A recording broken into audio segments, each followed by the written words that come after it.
Hello, you're listening to the Eric McKenna Project. Are you ready? Well, whatever you want to do. Whatever you want to do, We're Eric. ready. Wait, what? It's your show. Oh, shit, here we go. Yeah, right. Here it is. All right, and we are on. This is the Eric McKenna Project, and this is show number 7. Wow. And my esteemed guest today, and I'm anticipating a rip-roaring show here, is none other than Mr. Tom Megalis. Oh, man. You said rip. What'd you say? Rip-roar? Rip-roaring. I'm old. Wow. No. I like that term. That's one of the ones you don't hear anymore. Like, rip, like, what's some other ones? First of all, people now when people say, like, hey, I'm going out to play cornhole, that meant something different. Didn't it? The first time I heard that was, the funny part was about 10 years ago, the first time I was out socially, and somebody used that reference as a description of playing this beanbag game. Well, I didn't know. I had no idea what the hell that was. And they're like saying it flippantly in conversation. I'm looking at everyone. Wait, what did you say? You're going to go play with cornholes? Yeah. And they're like, no, it's cornhole. It's a game. No idea. No. I mean, that was a West Virginia thing creeping in on us, Pennsylvanians. But didn't it mean, when I was a kid, it meant like kind of butt stuff. It meant butt stuff, yes. Butt sex. Boy, we're starting to show right out with cornhole. We're starting to cornhole. What's rip-roaring? Hey, I told you this is off the cuff show. It's anything goes show. There's no agenda here, friends. I've known Tom for about a year and a half. Tom was kind enough to be a sponsor on my radio show. We kind of developed. I own a piece of his art. Love seeing it. It's displayed in here as well. What a very studio. Accomplished artist. Thank you, sir. I appreciate that. I love it here. Yeah, everybody that's come in so far has been very not only exemplary in the actual show. Everybody's been pretty kind about the studio. That means a lot. So. It's guitars everywhere, man. This is like it's kind of like if a guitar you love guitars. Yeah, clearly. My whole life, Yeah, so I mean, there's a lot I find out about you, as we sort of, because, where I dig in, I'm like, this is your show, buddy, not mine. Yeah. Well, the rock pictures, and you were, you've been in bands, right? You've local bands, years ago. Local bands. Mm-hmm. Well, let me ask you, Eric. Because now I'm this his show? Yeah. I don't know. I'm curious. That's fine. But like how what makes a band? They're local. They're working it to go the next level. What happens? I don't know, man. It's so hard now. Do you have to move usually? I think pretty much. Gotta move to L.A. or New York. I think still? so. I mean, don't you think? I mean, with downloading, 15, 20 years ago, everything changed. Yeah. It wasn't. Bands used to. The bands used to tour to support the record sales. Then the downloading thing came, and all of a sudden now bands have to tour to make money. It's reversed now. Does that make any sense? I mean, no, it does. So touring now is everything with musical artists. That's where you make your cash. It's because I and guess merch. the actual right. But I think the music's almost disposable now, sadly. That sucks, man. Because I got kids. It does suck. Yeah, I got kids that are like in the music business. You do. We can talk about that. Yeah, the two. Nicholas, who's a big Vine star. Look, I'm plugging him. Yeah, I'm riding his should, tail as coat. you should. His coattails. It's the other way around, buddy. Tailcoats. That's like rip-roaring tailcoats. I've got some. Wow, man. I'm like, I almost stopped when I drove through town here. There's a gun and ammo place. I almost stopped. I saw gun and ammo, man. That's all we would have needed. It's gun, ammo, and bait. Is there any fish in that river I passed over? What river is that? That's the Ohio River. That's the Ohio River. Mm-hmm. And you ever get down there and catch some dinner? When I was a kid, I did. Yeah. And I wanted to eat. One time I wanted to grill them. I never forget that. And they were. What was it? It was Catfish? carp. Oh. And I was warned. Big goldfish. And I was warned, whatever you do not eat the fish out of the river. Now this was back in the 70s when the mills were all rolling and the fish were glowing. They were glowing. Yeah. They were like a fluorescent green. Yes. Yeah, they come out with like 4 eyeballs and things were just weird. Yeah, Very man. weird. Up by the lake now. I live up by Lake Erie now. Long story, but that's where I am. That's where the studio is, and it's sometimes they put signs up in American, or is it American or English, and Russian, and like don't fish and eat the fish. And got the Russian people throwing their baiting in they're eating their meal. They're like they don't read, and they're eating this polluted Lake Erie fish. And I don't know if they're dying or their children are, have several limbs or fins. It's that bad, huh? Would you? I don't think I'd eat. Then again, Eric, I wouldn't. People do. People do down here. They think the rivers are cleaner now. I would never knowingly eat a fish out of the river. But yet we go and we just get fish at the markets. What do we know where that's from? We don't know anything. we take our life in our hands every day. Eating the crap that's out there, right? I went across country recently with my son Zach. Yeah. And by the way, it's TomMegalis.com. Look up Tom Megalis on Facebook. He's everywhere. You can't miss him. Thanks. And I will tell you, he does these vlogs. Like he kind of really documents his life, and I dig that. I wish I did more of that. He documents his life, and he's flipping hysterical, as you're going to find out in the next couple hours here. Oh my gosh, Eric, thank you. But it's true. Well, today I decided to be very serious, almost like try to convert people into religion, and it is Good Friday. We're recording this, so you speak so loud. I want to pull you back a little bit. Am I pull that mic back a little bit? What if I? Yeah, I'm leaning into it. You're doing great. You're doing great. Yeah. But your voice is so projective. Yeah, I don't know why it is. I'm loud. I'm just a loud mouth. That's a good thing, man. No, I want you to be loud. I just don't want you to blow me out here. Blow out your stuff. So, what was I saying? Something you about just went on a cross country. Yes. So my son Zach, right? Yeah. He wants to, go to L.A. He's like, that's where What's wrong with that? No, it's great. He went there. He saw it. I think all the years that I'd gone there, I would tell him, yeah, man, stuff happens in L.A., man.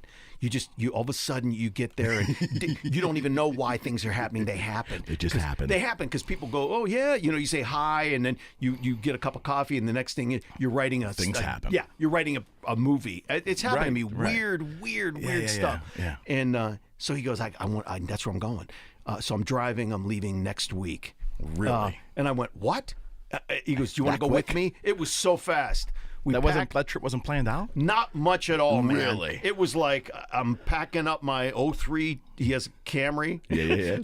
we loaded it, whatever he could get in it, guitars, little amps, and we went across. He's a musician. Right? He's a musician. Right. Yeah. Now living in Los Angeles. Zachary that's Megalis. the place to be, right? Yeah. In his band, it may hear of it. It's called Bogus Genius. It's just Bogus Genius. Genius. Yeah. And it's Zach and cool name. John.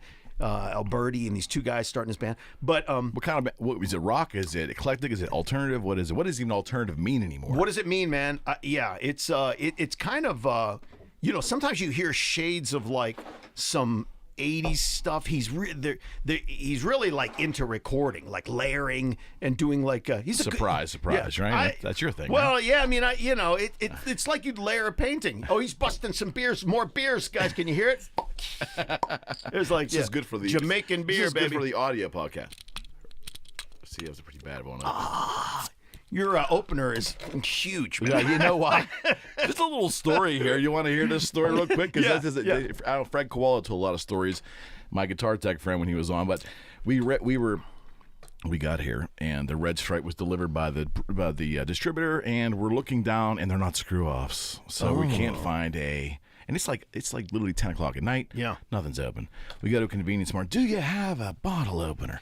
We got this thing. You can open all kinds of shit with this. Is that what he was? This is why we have this. You could open a thing there. That's ridiculous. No, as this is. It's a multi-tool. That thing. It's got it's the a opener. multi-tool. Yeah. And but there's no corkscrew on it. It'll inflate your tires. It'll remove. You can paint with this, I hear. I gotta get one of those things. In your world, that might be possible. Yeah, man. Well, I use anything, Eric. You know that. I know that. Yeah, we'll talk about that. I want to say one thing, because I'm not going to belabor this cross-country trip, but what I saw, Eric, this was kind of weird. We get all the way to Texas, man. I didn't know this. We're talking about, this relates to the food thing. Yeah.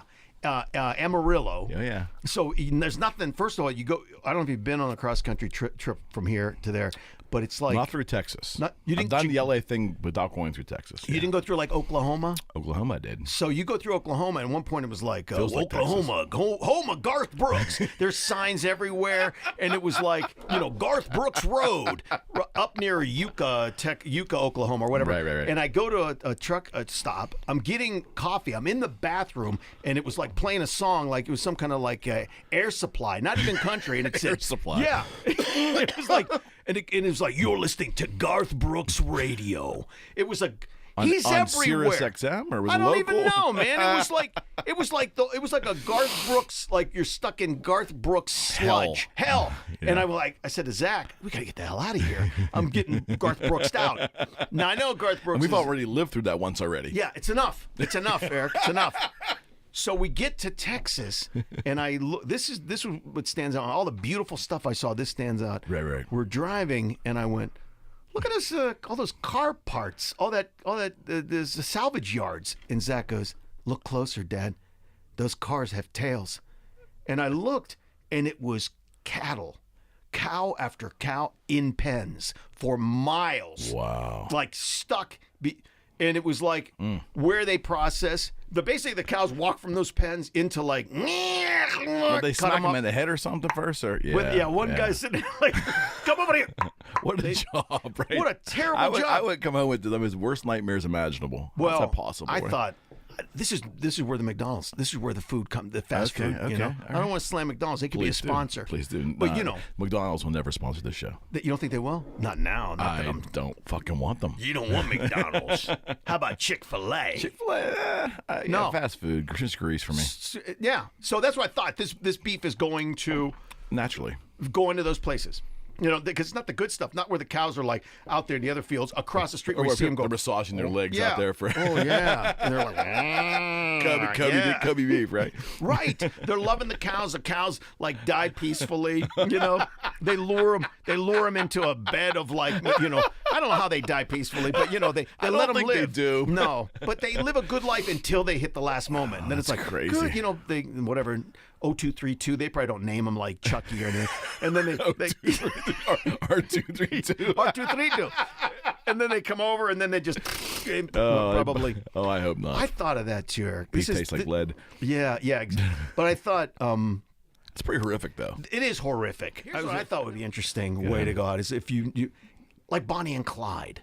You know, like where they just pull up and they just machine gun down. That's a horrible way to go. But it would be exciting. Would it be? Because you'd be like, not if you're on a recipient of it.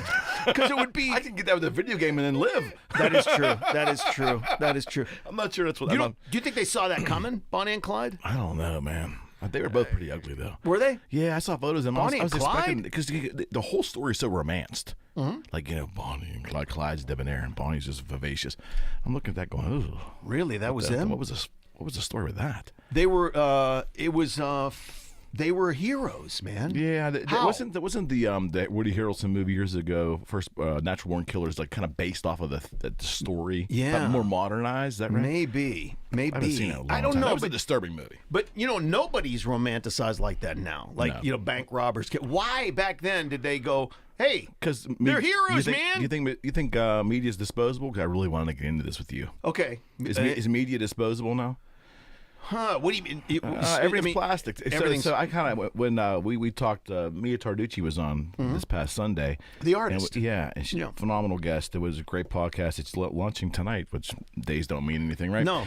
We talked a little bit about the plastic society, and I think at times it's just basically things seem to be disposable, like just everything, whether it's art. Okay, she was lamenting about how art is plagiarized in a couple of different manners, and some of it's just off the internet. People print out posters, they print out. I mean, it's just, and so everything just has.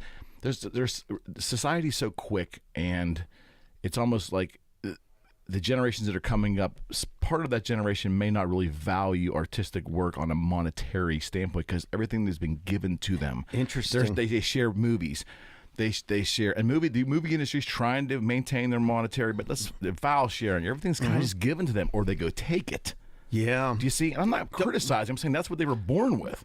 Yeah. So I see that. So plastic meaning that it's like here today and absorbed by them as an individual, and then kind of like dismissed and put away, and they're on to the next thing. I think when we were younger, you bought an album that might change your life, right? When you were a kid, like you listen to this record, like wow, you were so in love with it.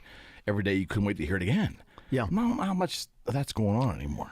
Man, and you know what's going to be deep for me, huh? That is some deep stuff there, Eric. You're blowing my mind with this plastic society stuff.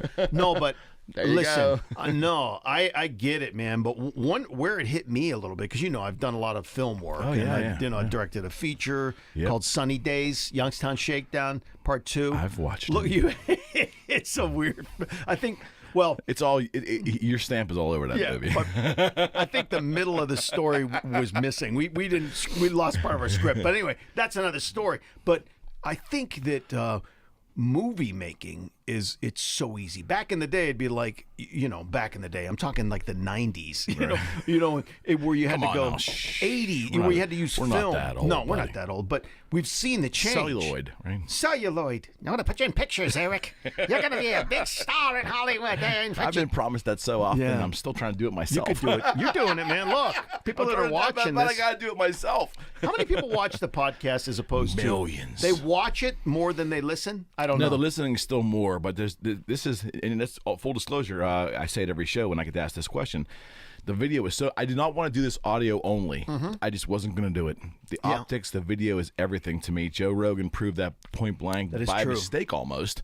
That he started filming the shows and the audience came. I like it. People, yeah, I think so. People, and why do radio stations now constantly have video snippets of them on air? Yeah, it's kind of stupid because sometimes you're just looking at them talking on the radio without any guests in this. You know what I mean? Yeah, it's almost like interesting. But it works though. People want to watch. They do want to watch. I get it. Well, and to your point about art, I'll do these, produce things, with all this, and people will respond more to me just drawing or talking about art or just the process. People will watch process. See, yeah, I love that. So you have such a distinct style, and of all the mediums you work with, I don't. This is going to sound strange because I think probably you're going to tell me your most successful pieces are always the mixed media. Is that right? Yeah, I guess. But when you do that, you just do the ink stuff, and you dig it. Oh yeah, I can watch you do it, and I know that I can't do that, and you do it so fluid. It's so fluid. An artist has that it just comes from you. Whereas I think for us who are not artistically inclined, we look at that and say, What's interesting? It doesn't. It looks like we understand where your hands are going, but we can't get there, man. It's such a gift that you have. Wow, that is really I love it. That's an interesting perspective because, you talk to Mia and you talk to other artists that you talk with. You just do it. You just do it. You've been doing it. You folks don't seem much into it, or you don't overanalyze it. But it's to the rest of us, it's like, holy smoke. So it's surprising. Where does that come from? We're in like Tom. Does he come that it just? And again, it isn't just the movements of the hands; it's the conception of where you're headed with it, and that's from an art standpoint for me. And again, when I did guitars, it was conceptual, but there was CAD to help with that. There was my freehand just noodling around and in my mind. Yeah, I could explain to Washburn, hey, this body shape, this color, these two shades, this kind of abalone trim. This is mother of pearl. I want ebony fingerboards and I want white binding. That's Holy pretty much crap, it. dude! You were totally designing. But that's done though. But I mean, I'm not physically doing it. Those craftsmen did all the work. But you're creating the masterpiece. You're creating that, and it's coming from you. And I think that as a person who appreciates art but can't do it himself, I feel that the most mysterious thing about artists to me are they start painting in the corner of this big. Let's say you start painting, Tom, on the corner of a canvas, whether it's ink, whether it's paint, or you're putting twine. It's when you start in that corner, but your mind already knows what's going to happen. For the most part, I'm guessing on the entire thing. Yeah, that's a big picture viewpoint that I think most non-artists can't see. Does that make any sense? Oh yeah, it does make sense, but and sometimes you do know where you have a sense where you're going. Other times. It's improvisation. That's probably pretty exciting, though, isn't it? Well, when you like, I kind of sometimes start and go, I don't know where it's going to go. It's fun. It basically it'd be like akin to improvisation or Miles Davis, where you just kind of and things happen. Things happen. Right. Guitar players that way was too. A terrible Miles Davis. That was actually pretty good, though. It's like a little bumblebee stuck in like a fan. But it was. So you improvise. You just go. And so you don't know what the final product's going to look like in your head when you start. Do you have not always. You have a conceptual thing? Not. It's really a wild thing, man, because sometimes it's mark to mark to mark to mark to mark. It's like you're responding, you're laying a mark down, you're responding to that mark. Now it's happening very quickly. Okay. But you're building from this to that to that to that to that, and it's unfolding before you. So it's kind of like a improvisational game. Interesting. Sometimes. And other times when I do commissions, I draw and then build. I have a plan. It's like building a home. So it's like it's two different ways I do this. So let's talk about that because we'll talk. No, hear me out. So one of the questions I had pissed off now. no, Look this out. is good. This is going to be good. So when I was talking with Mia, and I asked her about commissions, and she says, "Well, being an abstract painter, it's very difficult because that is different. It's so conceptual. Interesting. And I don't take commissions with I will listen to the client and do the best I can, but I won't take a commission that's overly dictatorial or because it's abstract. I can't. There's a good possibility that I could have hours and hours or weeks invested in something, and it's so subjective in the end. So but with you still have that abstract flavor to everything. Yeah. But you can take a little more probable directions, and you do it with pets. I mean, some of the I'm doing piece you pets, just man. It's completed, crazy. the cats were incredible, Tom. I got thanks, man. man. That was like I stared at that and going, wow, that was so. And do you ever have any anxiety when you're done that you present it to the client and it doesn't? I mean, how's that work? Well, I do actually check in. I'll do drawings. That's probably smart. Huh? Yeah, I send them drawings and go, "This is where I'm heading. You okay? You don't get scared yet." And then I start. They're like, I like it. And then I go, "Okay, now I'm starting to build. Check this out." Right. I do a little bit. So I ease them into the fact that you touched upon. It has an air of abstraction to it, even though it's. I've been called to do pet art recently. Like, who would have thought? I never would have thought this was something that would happen. But as I've done animals, first of all, I love animals. Sure, so, right. I've got cats, I got dogs. But I started drawing for when I did the Chula stuff. This Indian restaurant.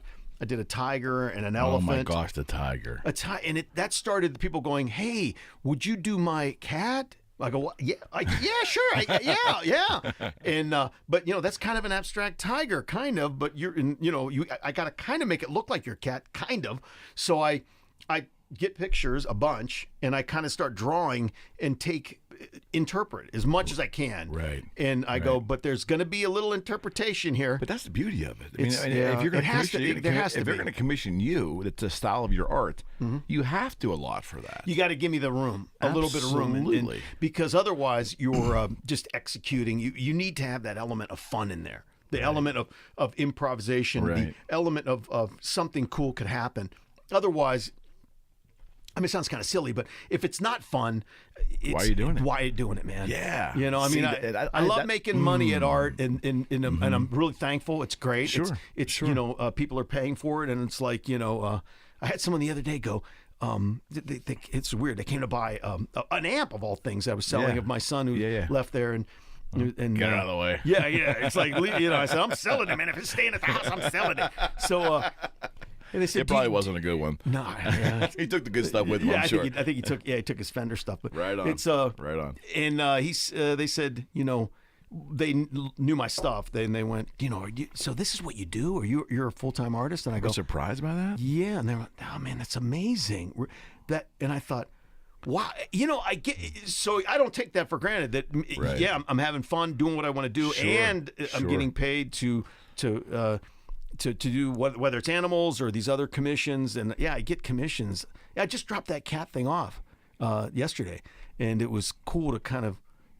I liked it. I was like, I liked it too a lot. I was, and it's big. It's like 60 inches. Is it? Okay. Yeah, it's got good size, and I really went. Man, I hope you really like this. There has to be always that moment, right? Yeah, I mean, you're revealing a part of yourself there, right? Yeah, and I love that. And they're paying for it, so it's theirs. And it's like you go, man, I hope you, because I dig it. I usually say that. It's like I really do love this piece, and now it's yours because it's gone. It's gone forever, which is kind of. I have pictures. That's different. Yeah, it is. It is kind of, but Eric, listen, man. I mean, I view it. I love the art, but it's better for me to get it out, man. Get it out into the world. Get it out. Yeah. My studio I always say, is the worst place for my art because the longer it stays there. I have to come there. You should. You gotta come. Oh my gosh, we need to film that. It'd be a trip. We're gonna do that. Yeah. Oh, come by. Bring my film guy out with me. Yeah. Oh yeah. Please do. Yeah, It's fun. There's a lot going on. I have all these tools there. We'll do the next one on site. Yeah. Come on up, man. I'll bring the beer. Bring the beer. I'll bring the red stripe. Yeah. And then we'll just have fun up by the lake. Well, Anyway, but it's interesting you bring that up because I have to tell you, man, part of what reason I went back into art heavy is the fact that it is still a haven where, you know, there's how do I say this? When I was doing animation, I was doing stop motion animation. I used to work for Nickelodeon. I worked on Amanda's show, Kablam, all these, and it was a time when stop motion animation was hard. Like there were few people, they'd come to visit and go, "Oh man, you do one frame at a time on film on your knees all day." I'm like, "Yeah," and they'd leave. Nobody wanted to be part of it. That's before digital? Before digital, man. Yeah, I mean, I'm talking 2000. I can't even imagine. So, you know, film was the thing I was still doing. So it was a smaller, but as soon as it got accessible to everybody, I lost the love for it, man. The magic. That's good, though, in a way. Yeah, I think it is. But art is like still, it still keeps some of the riffraff away. You know, I mean, am I saying it right? Because it's like, you are. It's like, I get it. It's still like, it's not everybody and their mother can't do it, you know, so I don't want to be part of something where everybody, it's like, oh, we all can do, you know, first of all, man, we all know everybody can shoot films with their iPhones, and film lost that for me too, man. There were back in the day when I first started, I was, you know, a student making film, you know, and you'd shoot something, you didn't know what it looked like on film, and I remember cranking the projector, I'd have my coffee, and it'd be like, It was an art. It was an art. Yeah, and you'd look and go, "Oh man, we did it! It's there! It's in focus, man! We did it! You know." And it was like hard to do. Sure, it was, man. And nobody wanted to do it. It was hard to do, man. Yeah, even still photography was. That's where I started. Hard to do, man. Oh my goodness, I had a Yashica FX2. In 1978, I bought that by paper route money. But that introduced introduced me in the actual photography. Yeah. I bought my first 85 portrait lens. So the point was, you had to take an exposure, right? Oh yeah, absolutely right. Your meter. A complete manual. And the thing was, I to this day, photography is still a love of mine. It's a hobby. I yield to those who are better at it than me. You still got to have the eye, though, too, Eric. I think so. Composition's a big thing. Yeah. But it was an art. And when you would take a photo, even like a remedial photo, maybe even with a 125 Instamatic camera, you didn't know what you were going to get to. You went and bought. You didn't know, man. Right. There's no instant. And it's like now, I have to laugh because this is a phenomenon. So when I was introduced to digital in the mid-2000s, I had D70 Nikon. You know, I'm like, wow, this is digital photography. And I would go to these soccer games, or my children playing soccer and baseball, and I would look around. There'd be a couple other parents with some D50s or Canon products, and you know, the 2000s, whatever the technology was, and everybody was chimping. You know what chimping is? I don't know. A chimping is when you take one picture and all of a sudden your shoulders go up and your head goes down and you start going through the screen on the back. You're missing the action again, but you shot 5 pictures and you know you got a good one and you're cheating. And professional photographers call that chimping. I didn't know that. As opposed to just keep shooting because you know you got it right. Yeah. I mean, with digital, if you don't get it right, shame on you. Shame on you, dude. But yeah, they're chimping. You know, chimping. It's like I find myself chimping too when I take pictures of my son playing baseball or my daughter playing soccer. I do it too. Wow. But that's when I knew the whole landscape had changed. I mean, instant gratification. It went along with the progression of technology. Yeah. And it changed society. Yeah. And I don't get me wrong. I think for wedding photographers, life got a lot easier. Yeah, man. Sure. Right? Yeah, it did. And Eric, listen, a lot of the stuff that I'm kind of sound like, you know, I'm slamming on. It's like, oh, you know, the old guys are reminiscing and they're bitching about the new stuff. And I got to tell you. Take advantage of it, right? Yeah, dude. There was a time when I was like, man, I'd be an edit, you know. First of all, when you shot film, you had to go to the place to process it. You had to go to transfer it. You had to go to edit it. You had to go to, it was a guy, always a guy, another guy. And then finally when it came to the computer and I was like, oh, damn, I can do everything and I can send it. And then when YouTube came along in 2006, I was like, oh, holy hell. Yeah. It's what I dreamed of, man. Right. Where you could shoot something, edit it. And then I went full bore. A lot of my videos are still up there from 10, 12 years ago, where I was just kind of editing and doing everything. Do you look back on that with joy, or do you sometimes cringe? Sometimes, well, first I look back and go, damn, my hair was nice. I say the same thing.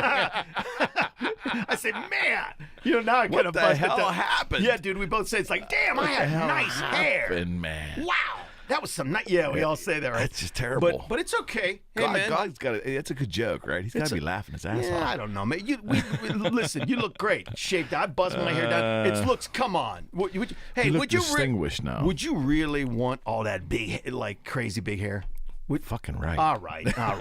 Yeah, I guess so. I would. Yeah, damn. I had in the 80s. I had that feathered thing going on. I kind of looked like Sean Cassidy. Really? Or, yeah. Well, how do those dudes still have this many rockers? I always How wonder. about Mick Jagger? How does he still have hair like that, Listen dude? to me. Mick Jagger is the most phenomenal human being on the face of the planet. Yeah, he is. Is that real hair? You can criticize his lifestyle, criticize his decisions, whatever. Criticize the man all you want. Yeah.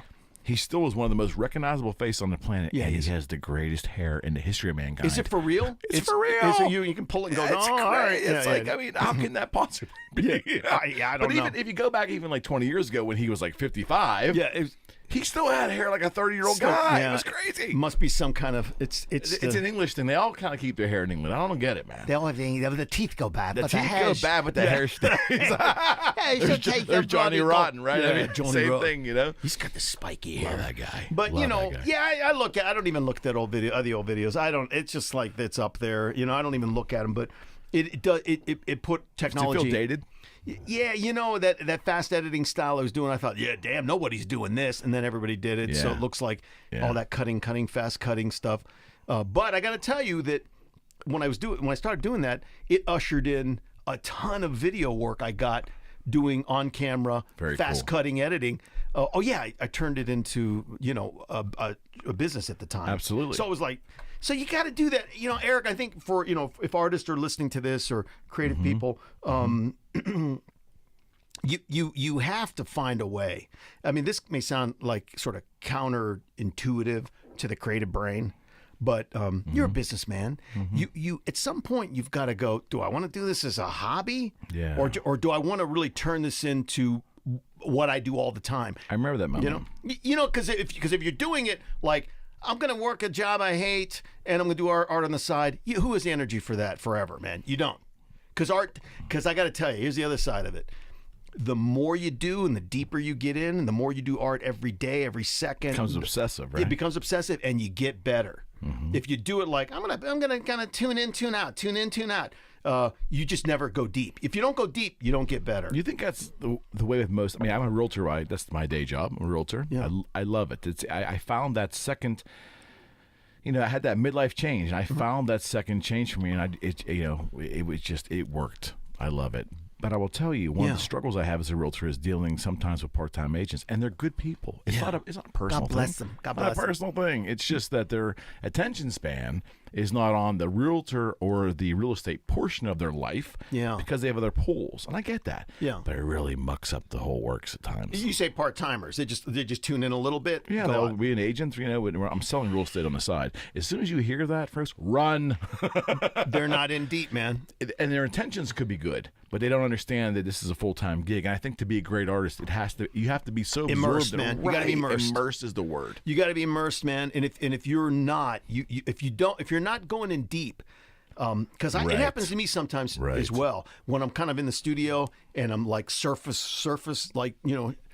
skating, kind of riding the waves on the surface, and you're kind of like, sorry, there's no joy, and then all of a sudden you put on the right music or you go deeper, and you're inside the work. And that sounds really weird, but time just flies by when that happens. You're right? in there, man. You're in there, and you're responding to marks. It sounds really like geeky, but you get better stuff. It's in there, man. You're going, oh man, you're cutting better things. You're making better marks because you're inside the work, and that's where it happens. That's where the good stuff happens, and and it's a joy. You go, man. This is the happiest I've ever can be. That's right? what I love. Yeah. Do you get that when you're in real estate and stuff? I'll tell you where I get it. Because you can love anything, right, man? I tell you, I love people, and that's kind of sounds corny. Yeah. But that's. I never knew I loved the human condition until I started doing guitars, and clients would get the guitar from me and they would associate it with the music they play. They were already having joy creating music because if you're a guitar player, you already love music. Yeah. Whatever that bent is, you love it. But then they were using my instruments to create that, and then they would compliment me, or not compliment me. They'd interact with me on how happy they were. Then I realized, you know what? When I got to know these great people, and more and more and more, I loved it. Then I ended up really loving the human condition. Whereas I was kind of not an introvert, but selfishly with my time, I kind of devoted it to what I dug and didn't care about anybody else. When I became a business owner and I needed to make people happy to survive, then I realized how much I love people. So now with real estate, the real estate's the background. We're getting them the house they want. I get all that. Yeah. It's the human interaction through the good, because real estate's like this, there's always the highs and lows. But I really love not making people happy, helping them on the journey and then seeing them happy at the end. I get off on that. That is tremendous to me. Oh, man. And that's where I think that the whole purpose of the show was I want to learn more about people. And I want to show other people how other people are living. I want to be that conduit, you see? Yeah. And I want to ask the right questions. I want to have fun with it. I want to enjoy the company of people that but I have to, the selfish thing is I have to dig it. Yeah. Yeah. And I'm not going to probably go, hate to say this, but I'm probably not going to go to like the top scuba diver in probably Pennsylvania and have them on because it just doesn't interest me. It's a very respectful thing they do, and maybe they're helping out society. God bless them. Doesn't interest me. It's I have to be vested, right? Interesting. Do you feel about that way about your art as well? Well, you know, and you know, and also even just you know, since you're talking about your podcast, you know. When I watch your show and I'm interested in you, right? And you said, "Do you want to do it?" I'm like, "Yeah, I want to come and talk to you." Thank you, thank you. Really? Yeah, it's like, it means a lot. And I do the same thing. It's like sometimes I'll go, I don't want to spend time. Sure. You know, or you got to have interest in. We that. only have so much time, and the man. older you get, the more you realize that. Yeah. Yeah. Why and that waste trip time? I bet you on that trip that you just took on too. One of the reasons you went on is because you know what?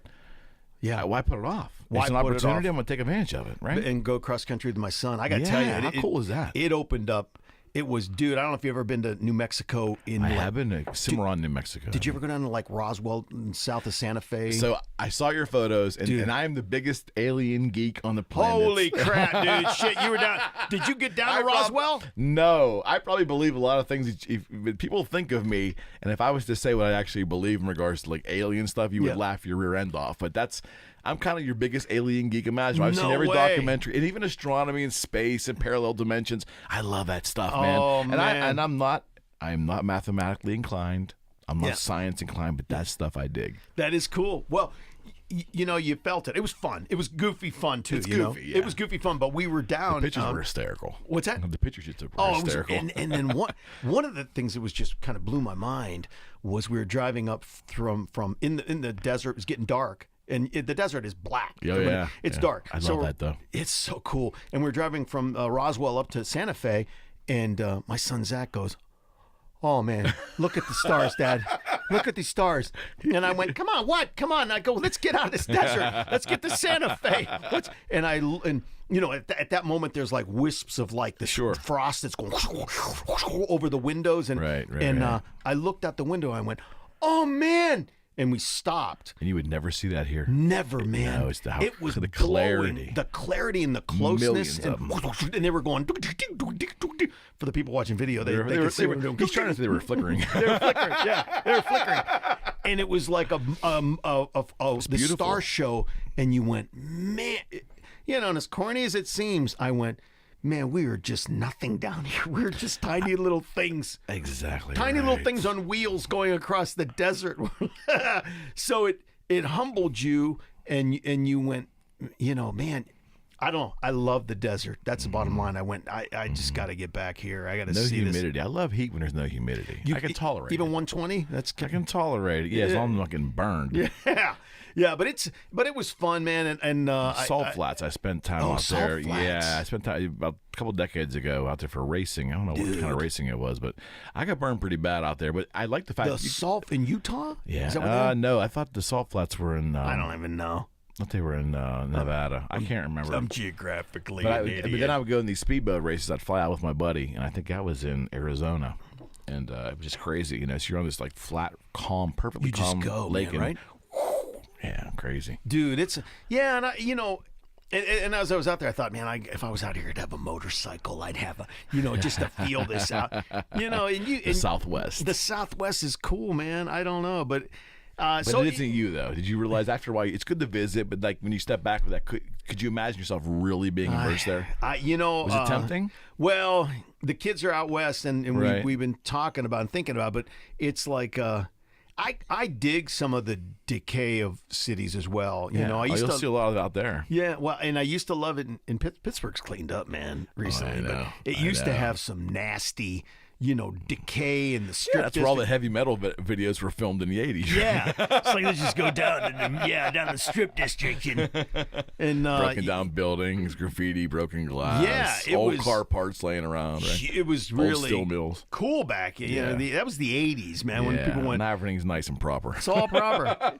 But are a lot of cities like that. I mean, it's in New York and Brooklyn and places have cleaned up, and I think That's good though. it is good. But artists, Subjective. It's subjective, but it's tough. Now, if we're related back to art somehow, it's where my studio is up in Cleveland. It's still like an old warehouse. It's kind of still has a decay. It's still the That's rent. cool. The rent is reasonable for artists, and you kind of go. You gotta wear your bulletproof vest when you go to Yeah, work. yeah. It's where the Bonnie and Clyde thing happened. It's okay. I got a bulletproof vest. You can't shoot me. Oh my God! Go ahead, Eric. There's some kind of structure here. So my question is, let me ask okay. a couple Yeah. interview questions because Perfect. that people want to know. So you have a history with in the 80s. I'm assuming, I believe, or early 90s, you were working with VH1. Is that right? In some projects. VH1, Nickelodeon. Nickelodeon, MTV, little Yeah. Comedy Central. Yeah, Little Comedy HBO. Central. I yeah. did the rounds. Some stuff was in development. Some didn't happen. Some happened. How did you get? What was your first break out there? Out west. Out west. Yes. Well, actually, what's weird, it was it's probably in New York, which is cool. But I was doing like animation, stop motion, stop motion stuff, and How'd you get there? Let's back up a little bit. Let's How'd you back get up a there? little Yeah, bit. how'd you get there? I mean, because obviously there's the art, there's Yeah. the claymation, Yeah. then you're doing mixed media art as Right, well, which right. that's a whole different dynamic to me as someone looking inward or looking from the Interesting. outside in. yeah. It's a conceptual thing more than, think about it for a second. If you can paint something Yeah. using inks or paint, and then all of a sudden now you're bringing raw material in, that's to me, that would appear to be a whole different. You mean in the mixed media stuff? Yeah, it's like mixed media. Am I saying it wrong? No. You mean just going from the stuff that I do, the construction, the mixed media stuff. Yeah, that from drawing. Yeah. It's probably natural to you, but to someone on the outside looking in, it's a stretch. Yeah, it's weird because I gotta tell you, Eric, it's so weird. I view a lot of this stuff as the same thing. Really? Even during a point in the 90s when I was doing comedy, straight up stand up, like in up in in Pittsburgh and was 92, 93, Right, whatever right, it was. I The viewed, hair days. Yeah. Oh, long hair, man. I had long hair and a vest, and it was like A vest, though. It was like Oh, And- search those on Google. yeah, there's somewhere. But I thought, man, stand-up is kind of writing. It's kind of like doing film without going the film. So, you'd go up and do some characters, talk about concepts. And then that led to radio. Then that led into me doing animation voices and then I was an artist, so I started building. I thought, well, I need to build some actors. Actually, back up for a second. Characters. What happened was, this is the turning point, Eric. That's what we want, the turning point. This is the turning point, Eric, in this whole freaking story. We went over the summit. If anybody's following this podcast and can follow the logic of it, report back to us, because I don't know where we're going. It's all over the place. But I was doing live action film, shooting film with real actors. This is a true story. Okay. This is like right after college, late 80s, right? I'm like doing this thing right before my son Nick was born. I remember taking out equipment. My wife, my new wife at the time, we were at this house, and It's a big production back then. Yeah, and I had all this equipment. Yeah, big production. That's a key point you just said, because I had all this equipment, all this stuff, And the one guy that was my camera guy, I still remember this man. He calls me on the phone before cell phones and said, "Hey, Tom." I go, "Yeah, what's going on?" "Kit." I go, "Kit, it's 9:30, dude. What's happening?" And he goes, "Yeah, I'm not going to be there today." I go, What do you mean? I'm here I got all the equipment, got actors. They're all here. Kit, what's happening? And he goes, "Oh, yeah. I'm baking bread with my girlfriend. I can't get there today. How about next week?" I go, dude, time out. That's what I said. He's breaking bread. Baking bread. That's worse. He's baking bread with his girlfriend, and he can't show up to be my cameraman. And I'm like, oh, man. And another actor did the same thing to me. He's like, "Oh, I'm biking out in the woods. I'm like, oh my God." And I remember having this like, oh man, I'm at the mercy of these people. Yeah. And no doubt. That Sunday, this is really true. I started carving wood puppets. It was just out of the blue. I never made a puppet. Basically, you were disappointed in humans. Yeah, and you wanted to create your own substitute. Exactly. Boom. That was it. I wanted to create my own race. Substitute. I was making actors. That's Dude, hysterical. I started making, and the first one I made, Guitar Man, I still have. That was the first puppet I ever made, 1989, man, that long ago. Wow. And I made him, and it was like, you know, he was in the next film I did. The next film had mostly puppets. I'd never built a puppet in my life. I didn't care about puppets. I was building actors. And these actors are still with me. They never complained. They worked all the time. And I thought, I'm never going to be at the mercy of some bread baking bike riding asshole. Yeah, some asshole who's like, "Oh yeah, Tom, listen, I can't be there, man. My girlfriend's in town." I thought, what? Well, if I was paying them, they might show up, but I didn't have money. I didn't have money then. That's how I got into building puppets, and then I started doing the voices for them because I was doing comedy. Right. Now that natural tie-in. Yeah, that led to I still doing some comedy in there in the 90s is where it was all at. Yeah. And that led me to radio. Were you bringing the puppets on stage? I tried it a couple times, man. I brought puppets on stage, and I would go like, "So there's Guitar Man," and he'd be like, and I remember like looking at the front row of the audience going, "What the fuck?" It wasn't going over. I was trying to say it wasn't going over. I didn't know how to do it at that time, so I was like, all right, forget that, forget the puppets, and plus I got to bring them. I thought I'm not getting into prop stuff, and I remember some comic going, "Dude, where's your puppets?" And I went, "What do you mean?" He goes, "I saw you last time you had puppets, man. You were doing at the Funny Bone. I saw you with the puppets. Why with that?" And I go, "Oh, I'm not doing it." He goes, "Why wouldn't you bring your whole arsenal, dude? I don't get it." Your whole arsenal. Like my puppets were part of my. And I went, "No, I don't need them. See, I need them to do film. I don't need them on the stage. They're a hindrance. I got to put them in a bag." And the beauty of stand-up comedy is you don't need anything. You just kind of show up. Yeah, well, art too, right? And art, dude, they're really similar. It's all similar stuff. It really is. I mean, if I had more. If I could divide myself a little bit more, I would probably still be doing some live comedy. Really? Yeah, because it's another outlet that I don't do when you're painting. You do a little bit of it on your video blogs that you do. Yeah, I do. But you'd be surprised. Some people, oh, dude, this is a whole other can of worms in a way. Good. But I've done some stuff where I've been doing art, and and they've gone, "Man, geez, your art talk was like comedy. Like, it's just so weird because usually artists don't You mean talk. like tonight? Artists, well, they don't. It's like, and I go, artists don't talk? They're not funny? What are you talking about? I think Dali was hilarious. I mean, he pushed his girlfriend off a cliff. Yeah. Right? Oh, how hilarious was that? No, I think that was Jim Brown, wasn't it? No, Boom, don't say that. Boom. Football great Jim Brown. Him too. Yeah. Oh, my gosh. But Dolly dude. did that, I think. There's all kinds of weird stories about him. Did he really? Yeah. He was a little crazy. Well, I know. I like his stuff, though. Dude, Dali's amazing. Yeah, I like his stuff. And dude, he had his art was up in Cleveland. This is the thing. A lot of artists, when they're first starting out, or whatever age you are, it doesn't matter. When you're first starting to sell and you need support, and you need, like you bought a print. you help support. Absolutely. You help support art, and artists Love appreciate that. Thank you. And it's well, it was so hard for me to choose, and it's funny because I was sitting with my wife, and I said, I think I'm gonna get Pegasus, and she goes, yeah, I think I can see why that resonates with you. And after we got it, then I saw 4 more pieces. I'm like, oh, she goes, well, you'll get those too. I know you will. So.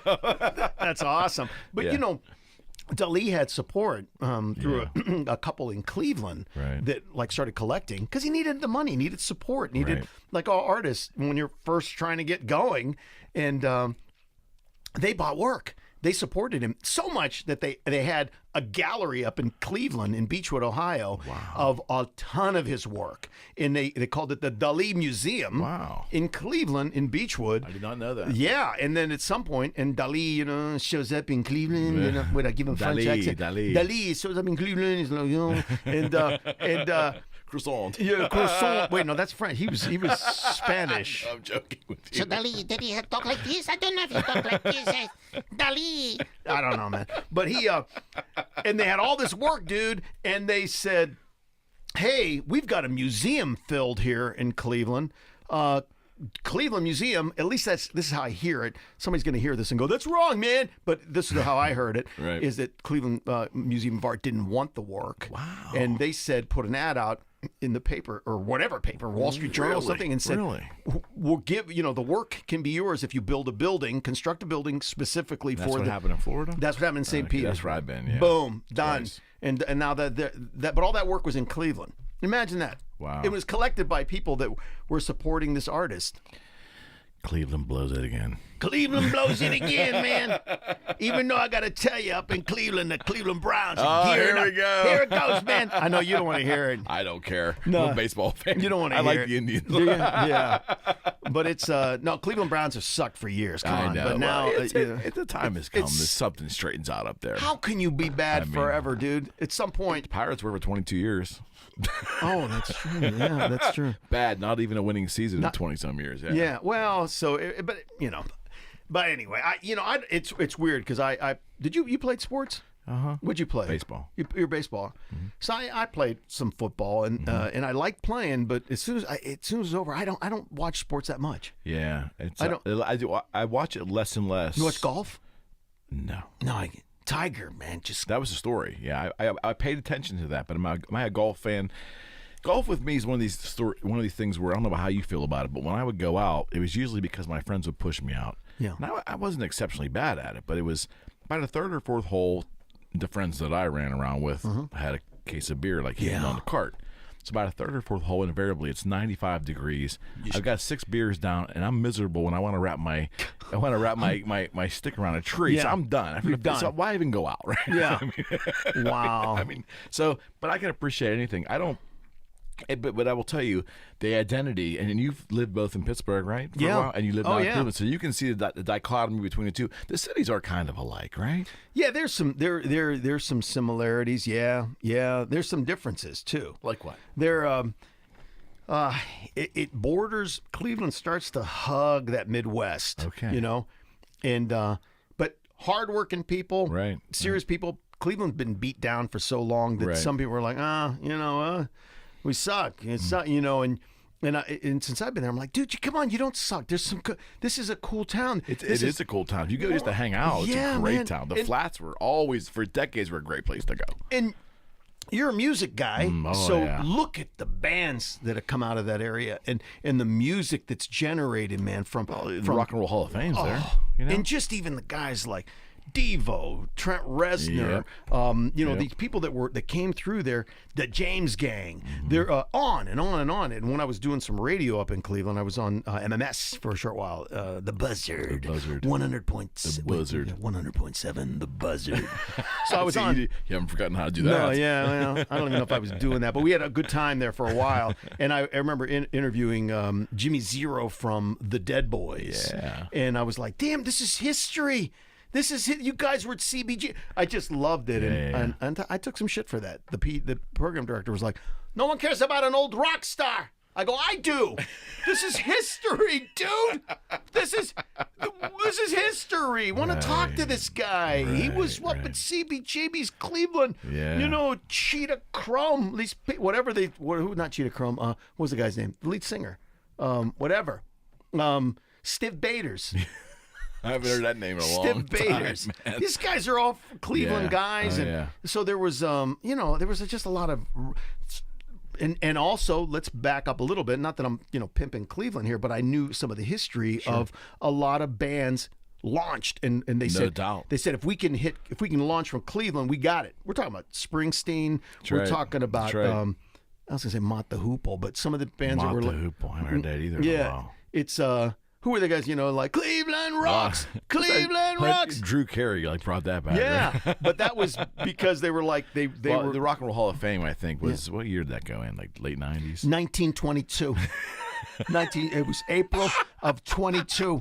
Now, when I early was 90s, 39. Right? Yeah, I think I watched it in 96. I watched Zeppelin. Didn't Zeppelin go into 96? I don't know. But can't remember. Backing up a little bit to people you say you were enthralled with, or like artists that you kind of watch them. Yeah. I watch guys like Hendrix or guitar players, and I go, holy hell, dude! Mm-hmm. I tried that, Eric. I tried to play. I gave myself all opportunity to play guitar, and I thought I can get this. I got it, and I just didn't totally have it, to make it happen, and it pissed me off because I thought, I can play chords. Usually I play the guys like you guitar. end up playing bass. Really? Oh, boom, boom, boom, boom. You're pissed off, frustrated guitar players usually go to bass. Yeah, man. I mean, I could play some chords, some rhythm, but to watch, people just all over. I'm like, how in the hell? So I marvel at that. Okay, so I've always prescribed to this rule, and it is a rule. And if you disagree, that's fine. Sue me. I think there's a rule for guitar players. Those that actually consider themselves guitarists, you fall on one side of the fence or the other. You're either a lead player or you're a rhythm player. And invariably, lead looks more dexterity is required and all that. I get all that. But rhythm is just as important. And you have to love music. I'm a rhythm player. And I played some blues leads for my own noodle around, but I just didn't have it to think in that way.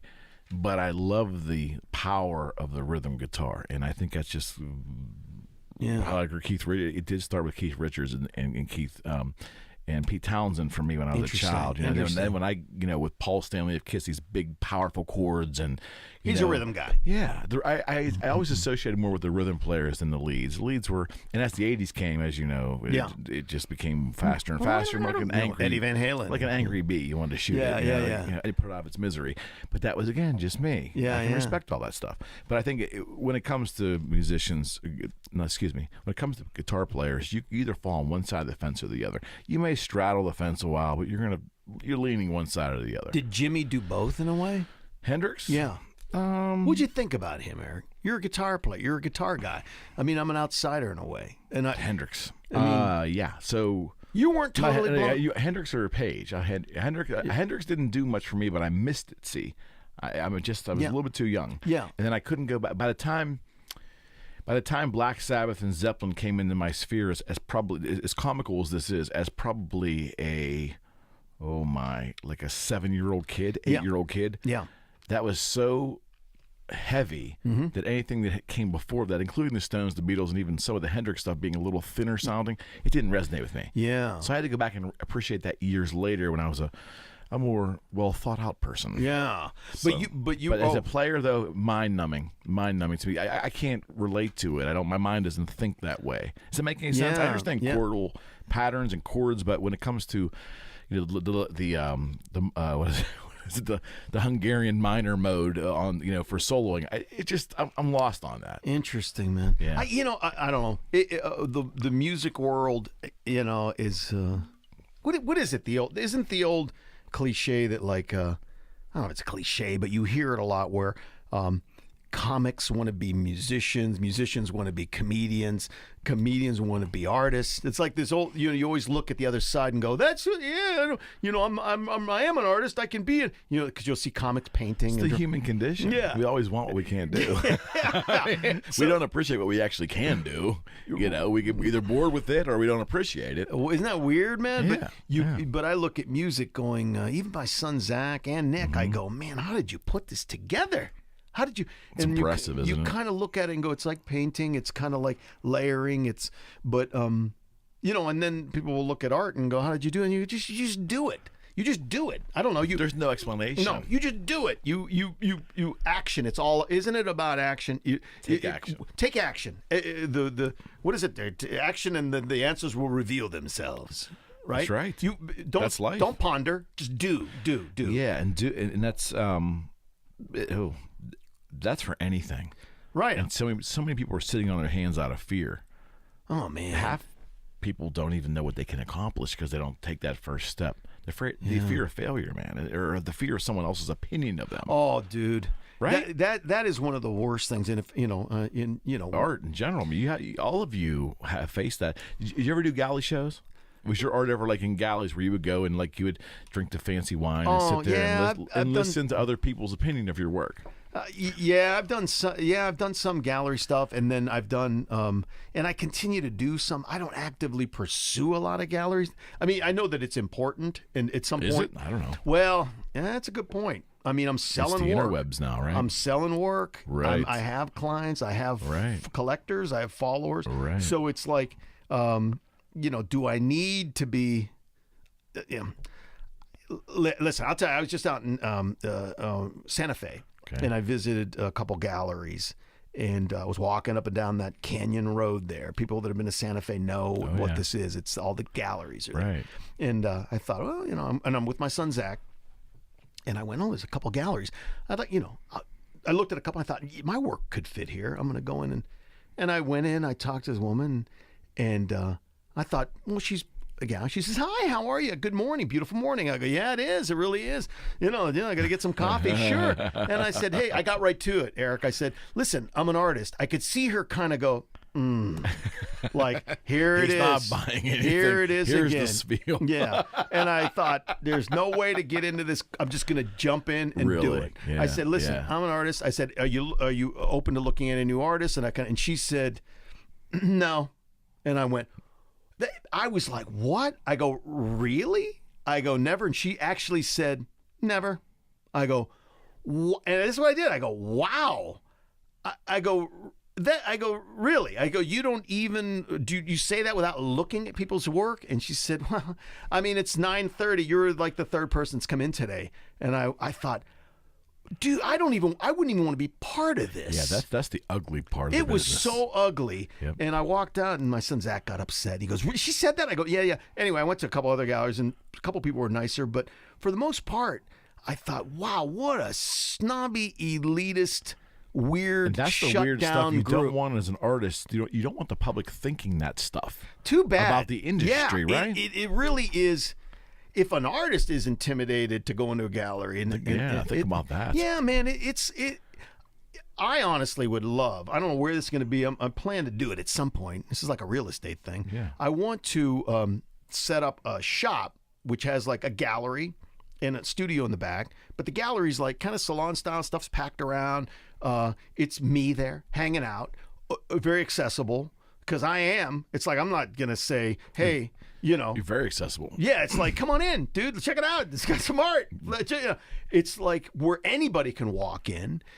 Sure, some of it might be priced high. Some of it could be low. There's ways to get art. But the stuffing side of it and the sort of the pompous kind of elitist is really a turnoff. Where does that come from? I don't know, man. Because they're not. They even talk that way. I went to one of these galleries there. And she was like, well, I have this one collection. She had a British accent somehow. She says this one, he's sort of it's a fantasy artist. I'm the only one here in Santa Fe that has this collection. And that's all, and she was going on. And I looked closer, and they weren't even originals. They were prints. Really? And they were $5,000, $10,000 prints. And I went, this isn't even the real stuff. No. And she's acting this way. So there's a problem in the art world that way that makes it like stuffy, and you're right, the public doesn't want to hear that, and they don't want to be they want to. I bet most people are afraid to walk into galleries because they don't want to be. I would have to tell you, I've been a little intimidated when I've been on vacation. I would typically go to Florida, and the bigger cities had galleries, and you wanted to. Even you laugh. Even some of the strip malls, like the Wentworth Company. You look in the window and kind of, should I go in? Should I go? Looks cool. I don't know. There's an intimidation factor. I don't want to be attacked by this person. I don't want to be. I don't want to be pushed like I have to buy.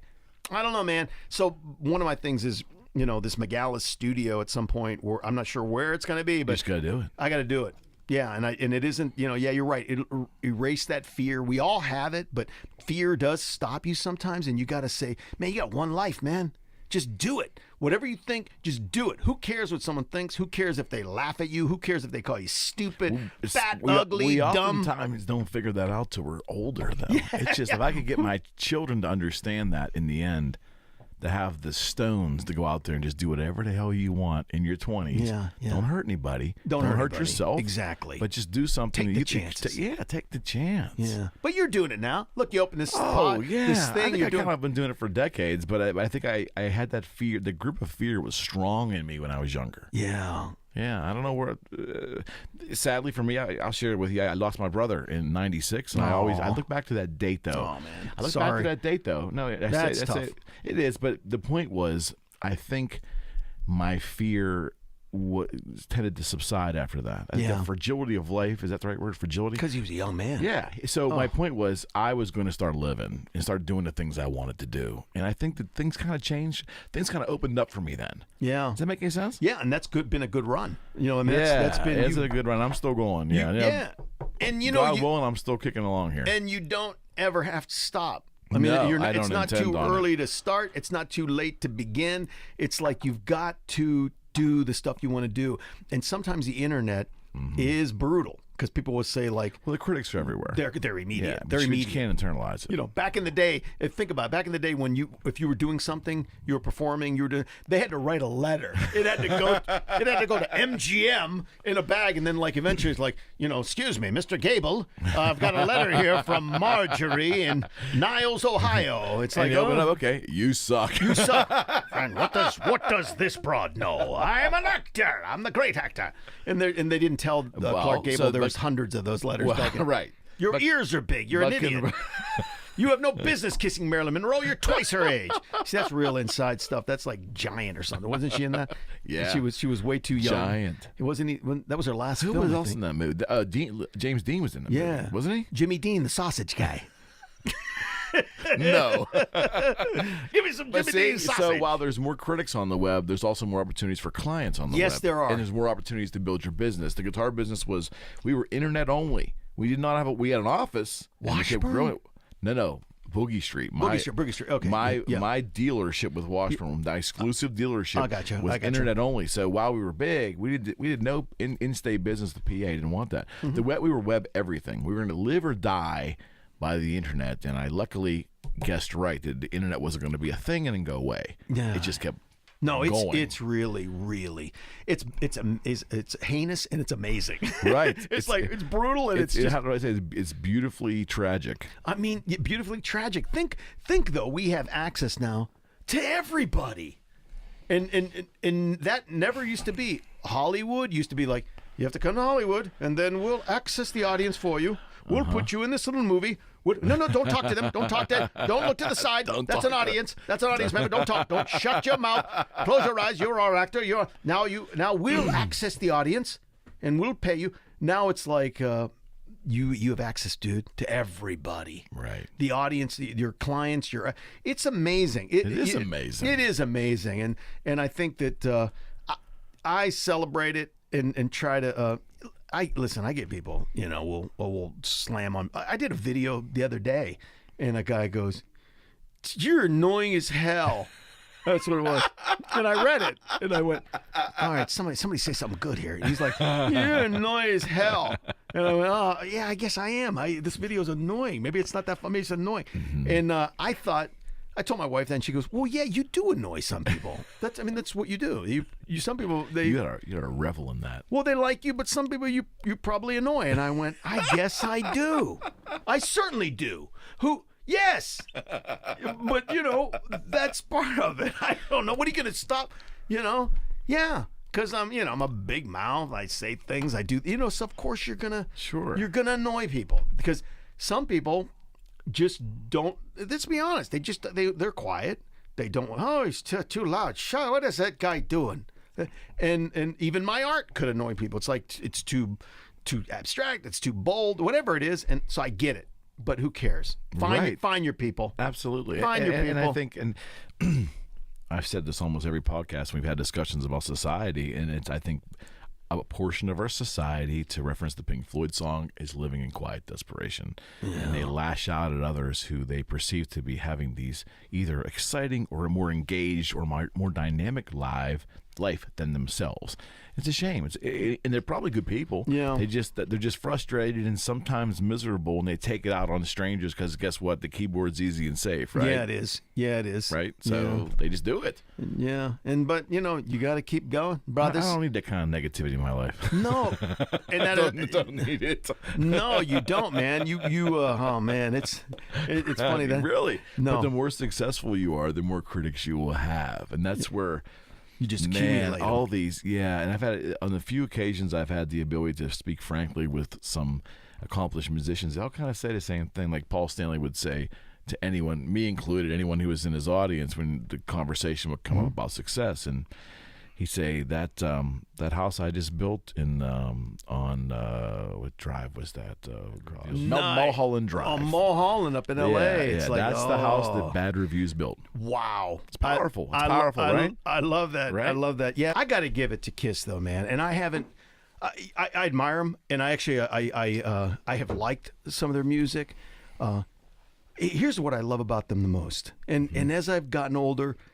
I just admire anybody that takes things to a high level, creates a big business. Unrepentant.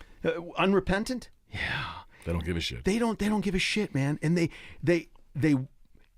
it's okay to make money, man. Of course it is. But Eric, there's some artists and some creative people that think this may sound foreign to you. Okay. That think it's like, well, man, you're selling out, man. You're an artist, man. Just only do what you want to do. It's like you could do both. You can make art, make music, make anything, and make money. Then you're winning, man. You're winning all the way around. It's okay. I know you're looking at me like, what the hell are you talking about making money? You have to make money. You have to, man. I think young people, young creative people. Did I mess up your table? No, it's okay. I look like He broke my shit. He came here and broke my shit. I broke his shit, man. I came in here like a crazy Greek bastard. I broke his table, but I'll fix it. Eric. I put some glue in here, some tape. It's supposed to be able to move, so I can get cords in and out of there. That's beautiful. It's all by design. It's all design. Designies. So, but I'm just saying that I admire their. I don't know if they did it from. Was it Wicked Lester? What was it? Yeah, the first, 72. Right? 72. Yeah. I don't know if they had this kind of, and maybe Paul's listening to your. He might be listening to your podcast. Hello. Hello, Paul. Is he British? Paul's not British. No, he's not British. If he is, if Paul needs to New check Yorker. out my work. He's a New Yorker. Is he New Yorker? Yeah.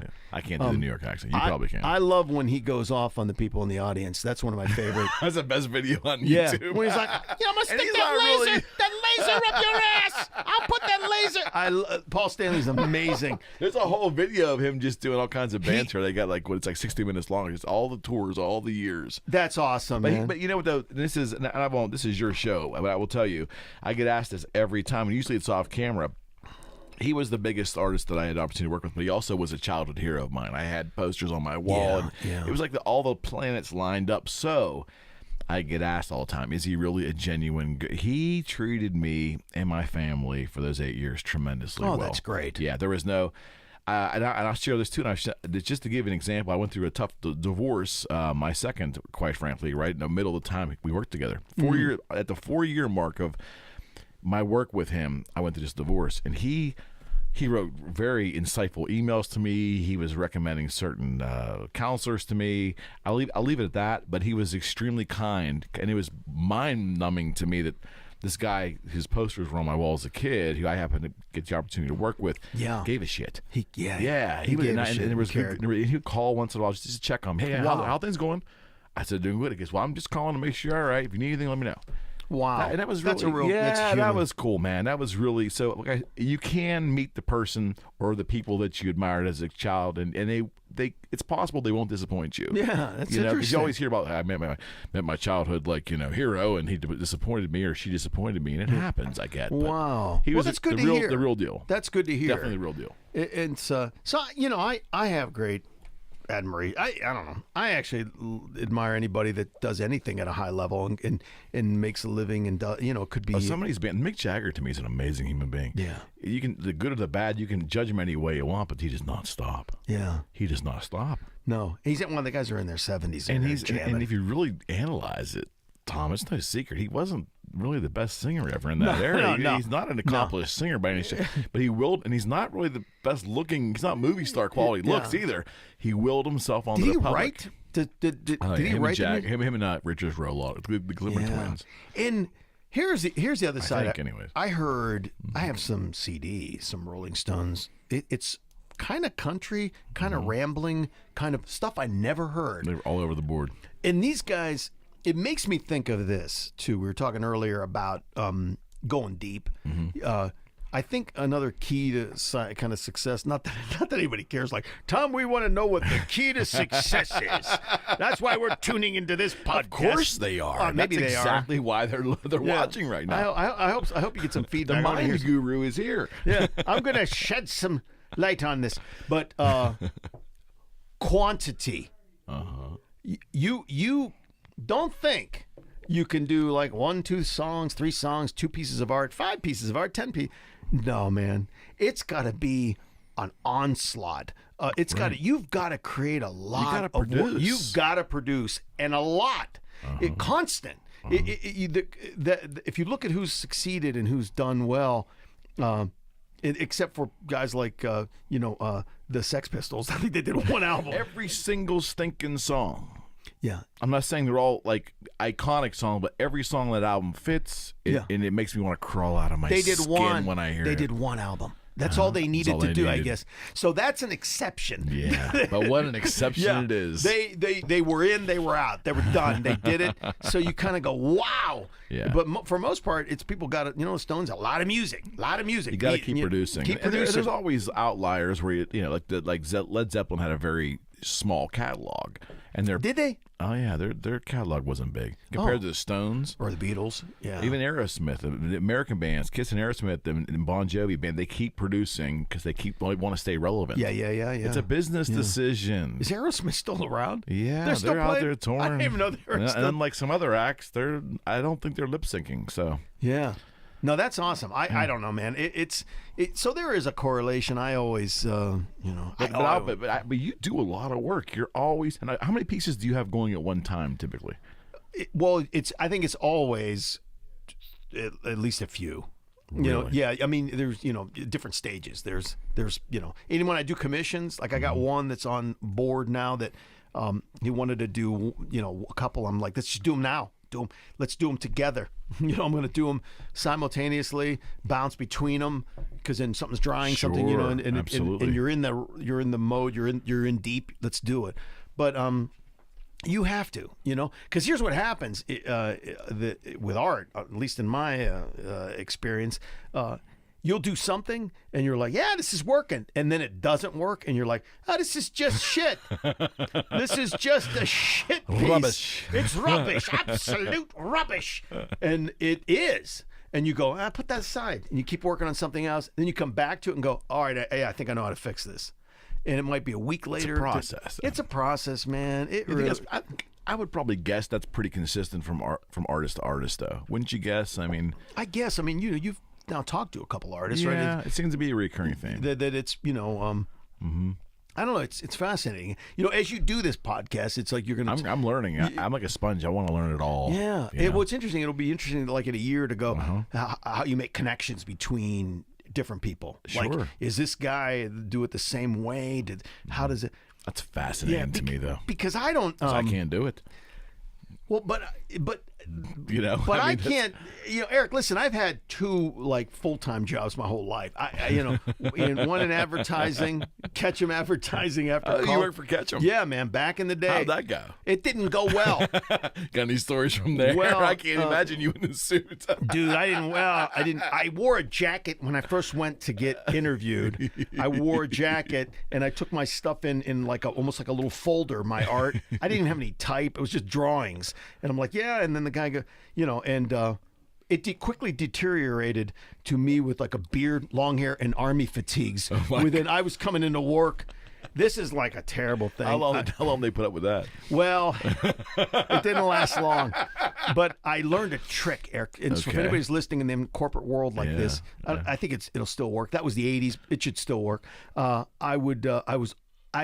couldn't get there at 9. You just couldn't. Well, no. I could get it there. I could get there at 11. Yeah, but never 9. So I thought, how am I going to get in at 11? So what I would do is I'd leave my. That's funny. I'd leave my radio on because I was always there late. That was the thing about me. I'd go into the video room, make videos with my partner John Kasdick, who's just I don't know. He won't listen to this, but he might. Make sure he listens to this. He might. But we used to work on videos late at night on our own videos. All right. And then I would like be 1, 2 in the morning, so I couldn't wake up. So I would leave my radio on in my office, and I'd come in like at 11, and I realized that if I was holding something in my hand, like a press proof or something that looked like it was business, and I was walking past the reception and walking down the hall, bitching about it. This is the thing. I was like, God, I can't believe sons of bitches. Really? And I was bitching the whole way to my office. Nobody wants to talk to a bitching guy. Interesting. So I'd get to my office and shut it. And I thought, I did that every day. What a technique. Yeah, it really worked. Because if you walk in kind of like, hey, good morning. Hi, guys. And they'd be like, hey, they can get in. If you block with that, that's sending out a block. It's a good maneuver. It's a great maneuver, man. It worked. Now, in today's day, I didn't have a cell phone then. I would use a cell phone. I'd walk into the office going, really? Are you serious? Son of a bitch. That was supposed to be 3 o'clock. Nobody told me. You walk right in. Walk into your office, shut the door, and then you continue it a little bit like, no. Repeat that a few times, and then maybe slam the cabinet. What? And then if someone does open the door, you have your head down. You're like, I can't believe this. I'll talk to you in a little. God, why? And then nobody wants to deal with that guy. So that was what I did. That's brilliant. I did it for about 7 or 8 months, and then the creative director, head guy, called me in and goes, the receptionist told me that, hey, I think they're gonna fire you. And I went, what? And I went in and I talked to the creative director, and he said, you've been coming in at 11, leaving at 2. And I said, well, I go, listen. What's wrong with that? Yeah. I go, Greg, man, and I didn't know they were on to me. I said, I'm here sometimes at 2, 3 in the morning. I go, no one's here. And he goes, well, you're working on your own stuff. What do you mean you're here? I go, but, and I thought, how do I parlay that? I go, but Greg, listen, I'm working on my own video stuff, but I'm using that knowledge in advertising. I'm using it to learn how to make. And he goes, this is not working. And that was it. I was pretty much fired. And then I went freelance. I said, I don't need that. I don't need that world. I got my own world. And then you realize you're freelance. You're like, I'm starving to death. I got no food, no money. They're calling for bills. I got people calling. And then here's my analogy, if you care about this. Do you care about this? Here's my analogy. Sure I do. On the freelance life. Right. This is how I view it. I've done it, because the next job I had was in radio. So it was a decade, 2 decades later. Sure. Took that long for me to get another full-time job. And that, because your first one made such a great impression. Right. Well, it gave him time to forget about it. Boy, if LinkedIn was back then, you were fucked. I was fucked. But my next, the radio job, that only lasted about 2 years too. So they only last a couple years. But so freelance is this. It's like people go, man, Tom, you're freelance. You've got all this freedom. You do whatever you want. You have here's the way I've always viewed it. freelancers are like the horse up on the hill. Okay. The horse running in the field. He's free. He has all this thing. And the guys in jobs are the horses in the stalls down below. Okay. And the horse in the stall's like, Look at that guy. He's running. His mane is blowing. He's free. He gets food. I'm hitting my hoof into the stall door. and the horse down there's like, look at that guy. He gets food every day. I got snow on my back. I got rain. I got to go find my own food. That guy's getting fed. Look, they're brushing him. And then eventually the horse up on the hill, he rots dead. He's in the ravine. His bones go into wildfire. Yeah, or a wildfire. And the guy in the stall just dies of old age, or they shoot him and put him in the glue factory. But the end result's the same. The end result's the same, Eric. It's the same, Eric. Dead horse. We're all dead horses in the end. So that's my analogy. Then they eat you in Sweden. Then they eat you in Sweden. I've never had. Have you ever eaten a horse? And I don't mean that. Not to my knowledge. Not willingly. Willingly. Would you eat a horse? A whole horse, like over a period of time. If it was ground up in a hamburger, I think I'd probably give it some consideration. Give it a whirl? Yeah, I mean, give it a whirl. Yeah, I don't have any. I think they're beautiful animals. I have no reverence toward them. So you're not a vegetarian. No. Okay. No. But now I'm a carnivore. You are a carnivore. Now I eat chicken. I'm not a vivacious carnivore. I'm not like I don't like wear as a badge of honor. I don't think about food in that way. Yeah. Does that make any sense? Yeah, it does. But now, I know poultry's better for me. I realize that. Yeah, but and I eat more of that. But do you have animals? Do you have a cat? Dog? I have a dog. Two dogs. Two dogs. So couldn't eat my dog. No, we love our animals, right? I have a cat. Absolutely. I've had dogs. I love I have a pet squirrel that comes down every day. Squirrel. Yeah, he comes on my roof. Do you pet him? I can't reach out and grab him, but he comes and sees me every day, multiple times a day.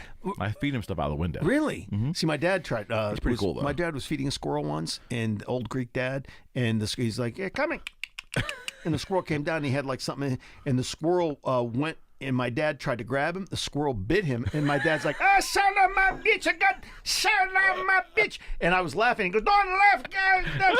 And the squirrel was like, it was bitten. Goddamn son of my. It seemed like 10 minutes. It was only about a minute. God. And he's and the squirrel, he's trying to knock the squirrel off the on the garage. Beating him off the side of the wall. And finally the squirrel like, and it went, and it was like growling at him and growling at him. Yeah, it was my dad tried to grab it, Eric. And why though? I don't know why. I said the same thing. Everything would have been fine had you not done that. Why, Dad? And he goes, goddamn, and he goes, go to the hospital. He was all cut, and he was worried he's going to get tetanus, so we had to go to the hospital. And then he was like telling the person there, I got that squirrel. And the woman goes, why'd you grab the squirrel? He goes, well, the squirrel was done and trying to get the nut. And she goes, why'd you grab it? She goes, because the squirrel was, I don't know, he bit me and the squirrel, I shouldn't have grabbed him. I go, no, that's the point here. He was fine in the wilderness. But we all have animals and love them. Mm-hmm. And then I eat chicken. And it's hard to differentiate because we're all living creatures, right? Yeah, man. I struggle with that. I do. I do too, especially I'm eating chicken, then I see a video of a kid getting off a school bus recently on YouTube. Getting off a school bus, and what comes to greet him? A little chicken. Yeah. It ran up. Yeah, it's his pet. It's his pet. And I thought, pet, how can I eat this kid's pet? If it's a pet, I can't eat it. And animal stuff that I do recently, and I actually love doing it. I told you, I love animals, and I've gotten a lot of commissions to do cats, dogs. Right. I'm looking for somebody's out there, and they have a horse. TomMegalis.com. Thank you. I want TomMegalis.com. Horses, birds. I'm looking for the Arabian sheik that has a horse. I want to do a big horse, like a 10-foot, 20. Oh, damn. TomMegalis.com. Thank you, Eric. But Megalais. Right. But I go, I do it consistently now, and I go, man, I got this down. I got that. I know what to do. I got a process. Process is okay, but when it goes into formula, you're screwed. So I try to always go, it's a new piece. I'm not sure what I'm going to do. Then it becomes industry, right? Nah, man. Right? Yeah. Right? It becomes industry, which predictable. Guitars were that. We created a design, then they made 150.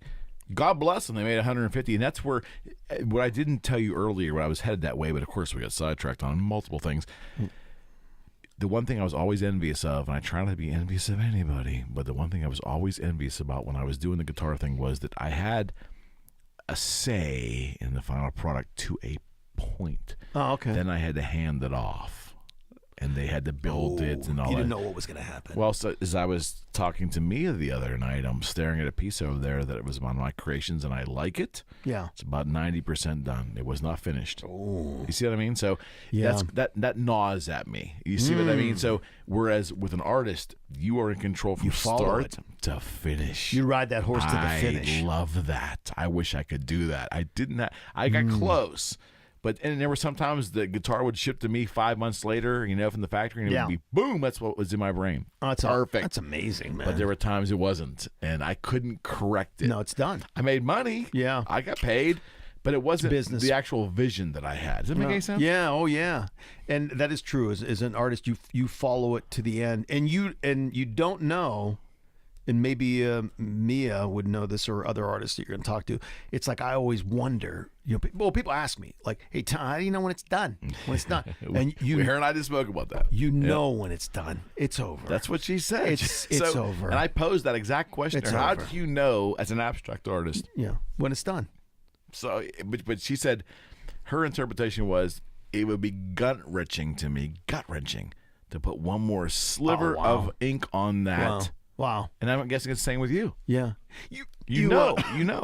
You do. You work. You're like, not done. You're in it. And then you start to slow down the marks, and you're like, I'm touching up a little bit here. And then you're like, okay. And then it's longer periods where you're sitting back, which is kind of a great period when you sit back and you've got a coffee or something. Yeah. Sometimes I got a cigar. Not always, but or Red Stripe. Red Stripe beer. There's my camera there. Red Stripe point. Tom, put the Red Stripe beer. Some of the best Jamaican beer. Jamaican me crazy with this Red Stripe. Did you ever notice they rip you off that 0.8 ounces though, or what would that be? Come on, man. Get us some gallon jugs. No. Come on, man. They rob you of what would that be? What? The 14 ounces. I don't know. 0.14 ounces, right? I don't know, man. Brewed in Jamaica. It should be 12. It's only 11.2. Come on. I'm just putting it out there. He's just putting it out there. We need bigger bottles.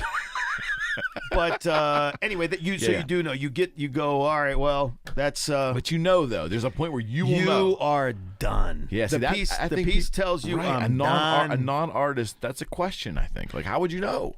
Because it might not look done. Sometimes it's it's less filled, less thing, less. And I sometimes throw it by my family, man. I will throw art by the family. Interesting. Yeah, you wouldn't think same jeans, right? Yeah, you go, hey guys, what do you think? And I've had it. My wife did it on that cat thing. Dude, she did it on the cat recently. Cool. I said, feeling good. She goes, her words were on her text. You're not done. I think that's great. Oh, it was I think that's great. And I had a pushback. Immediately I went, what are you talking about? I'm feeling good about it. It's done. It's got texture. She goes, it's balanced on the left. Why don't you put some ochre? She actually art directed it.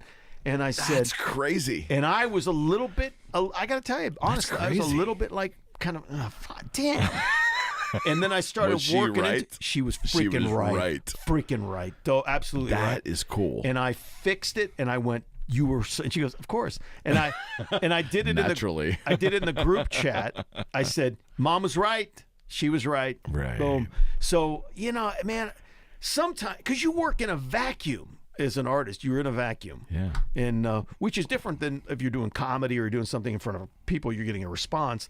That's your validation. That's your validation's at the very end. Think about that in stand-up or whatever. You're you laugh. Okay, that's working. No, have you ever been on stage and you knew you were dying out there? Like you'd look out and you're like, it wasn't going over. I mean, oh yeah, you know what? I've in the 90s. That had to be horrifying. I couldn't even imagine. Well, you know what's wild or just is keep laughing. Well, at it, right? What's wild is if you're and again, I didn't do decades of stand-up. I just did mostly in the 90s. But I was the. That was a really interesting decade. Yeah, no, it was, and dude, trust me, you could experiment and play. In the 90s, I believe it. Oh, come on, man! It was the most freedom. I don't envy a lot of the comics now, but the guy, you'd be going, so you'd be doing a bit or whatever, and then it wasn't good. You're like, all right, but you'd hear comics laughing in the back. You're like, yeah, it went over on somebody. He's freaking dying, or he's just like, that's great. All right, it's not worked out. The bit's not worked out. And that son of a bitch is going to go use it tomorrow night. Yeah. But it's, I don't know, man. It's all of that stuff. Everything we're talking about is just it's ideas and creating. And making. It doesn't, Does your mind overflow, or are there times you struggle for creativity? Well, no, because I have multiple outlets. So that's why when I mentioned about that's cool live performance, or when I was doing more radio, I think it's I think it's important for people. For me, I need to open up the outlets a little bit more, because some things don't translate to painting, and it's better audio, or it's better comedy. Like, I wish I was revolving. That's one of the things I was hoping. Sure. But I focused on art. You got to focus, man. Isn't that the old production, thing? Right? Well, isn't that the old thing? Is like, you can't serve more than one master, and that's like, there's some truth to that. That you need to focus, and I you spread yourself too thin, everything suffers, right? Maybe, it's so you go, well, I'd like to be this was Eric, I gotta tell you, man, I still make audio notes daily almost. Interesting. I'll have an idea and I'll be like, I talk in my phone, audio hundreds. Do you go back and listen to them? No, I don't. Right. I've tried that too. No, I don't. Because not enough hours in the day.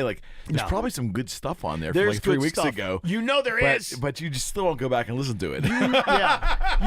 There is.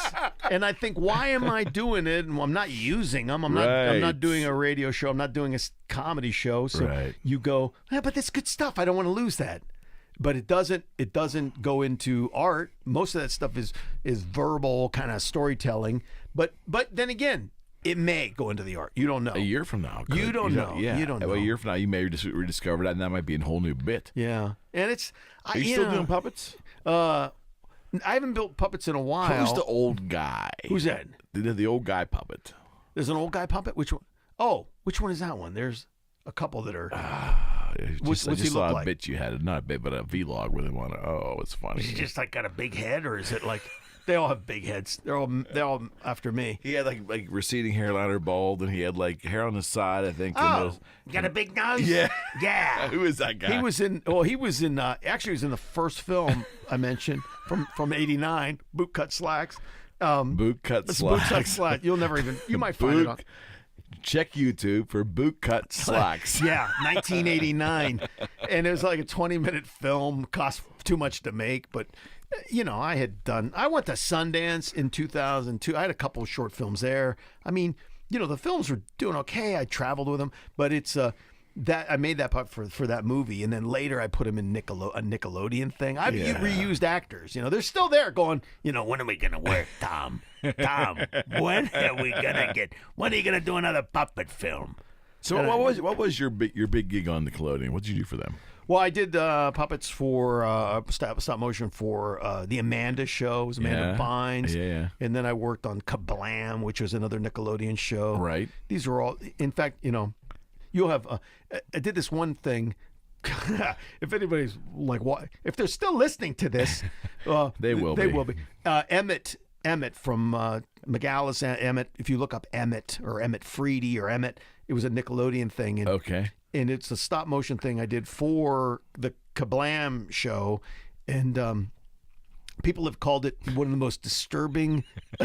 Oh, I gotta look this one up, buddy. One of the most disturbing nightmare comic, cartoons. On Kablam? Kablam. Yeah, it's like Kablam. But it was on Kablam. But it was, a couple of people are like, dude, this tormented my childhood in the 90s. Really? Oh, a couple of people are like, this is the most disturbing. Give us the background. Well, it was stop motion. It was my designs. I think it would have gone to series. So what's claymation versus stop motion? Well, stop motion is moving anything a frame at a time. Could be one frame at a time. And 24 frames a second. So think of that.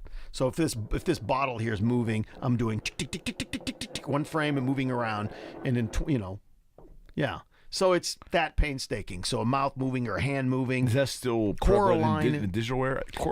Coraline, James and Giant Peach. Yeah, I get it. Nightmare Before Christmas. Those are all stop motion. They're all single motion. That was done in the digital era, right? So it was easier for them? It was done in the digital era. They did not shoot film. Yeah, so it was like done in the digital era. Right. And it was, but it's all puppetry. Okay. And claymation is its own form of stop motion, which is done in clay. But most people do puppets, like so detachable heads, mouths. Right. And it's there's a way to do it. That was Burton's thing, right? Tim or Leica Studios. But now the I was basically doing it was the two of us doing it. It was just two of us. That's me. Dude, come on, it was insane. And I got the job for. How long were the actual pieces? If you're doing like 24 shots a second. Yeah. Oh, that's the thing. I got the job to do the Amanda show at the time, and then later the guy said, "You were the only guy that would agree to do an episode a week. Most people wanted 2-3 weeks a month, and you somehow." And so that's why you got the job. I'm like, I was an idiot. I'm a biggest idiot. Is that what it is? And I think he goes, yeah, pretty much. You're like the idiot that said. And so I was doing like 2 minutes in a week. Wow. It's just crazy. It just that's crazy. That it was crazy. Insane. What was the? I'll take you back. So there was a. I'm gonna take you way back. Yeah, way back now. Back to 1981. Yeah, this is Coney Hatch. Oh man, monkey bars. There was a kids TV show that I think actually had a Christian bent to it, possibly. It was on Saturday mornings. Davy and Goliath. Hey, Davy. That's it. Hey, he had the horse, right? Yeah, Pokey. Wasn't it Pokey and Gumby? I don't know. That's all I remember from Claymation. Gumby and Pokey was a different one. Now, Gumby was before our time, though, right? Yeah. Or maybe in your time. Maybe in your time, you old bastard. But, I still remember. Davy and Goliath. Hey, Davy. And it would be like, hey, Davy. Yeah, it was like, yeah. And they'd be like, hey, it's okay. Yeah, we're all nice people here. And we could. Yeah, it was all Christian stuff. Was it Christian? Yes, yeah, absolutely. I remember seeing it as a kid. And I'm a Christian. I was born, I'm Catholic. I was born Catholic. I don't know what I am now. Yeah. I got you. Here's the funny thing about religion, a little side. So, if we do pass away and we do get like magically lifted into the skies, wouldn't it be a bitch though if you lived your whole life as a Christian believing in a certain kind of God and you get up there and Buddha's waiting for you with crossed arms like this? Welcome. Why is that? How do we know? Where is that don't God? Know. Yeah. We don't know. But anyway, I was going to tell you though that we are in legendary. Do you mention where you're Coriopolis? Do you mention this? Coriopolis, Coriopolis, Pennsylvania, which is home of Michael Keaton. That's right. The famed Michael Keaton. The original Batman. The original Batman. The real Batman. I have a kind of a Michael Keaton story. Him. He is great, right? Mm-hmm. But this isn't really a Michael Keaton story, but it's kind of big. I was. Who'd you piss off now, Tom? Well, somehow you knew it was going there. Of course. Naturally. Geez, I act like everybody loves me. But we're going to Mr. Rogers next. Don't worry. That's it. That's where I'm going. This is it? Okay. Should I talk about this? The whole thing. Is it important? Everything. Because it reminded me of Michael Keaton. Let's hear it. So he's beloved in this town, as you know. Well, Mr. Rogers is like, and to me personally. Yeah.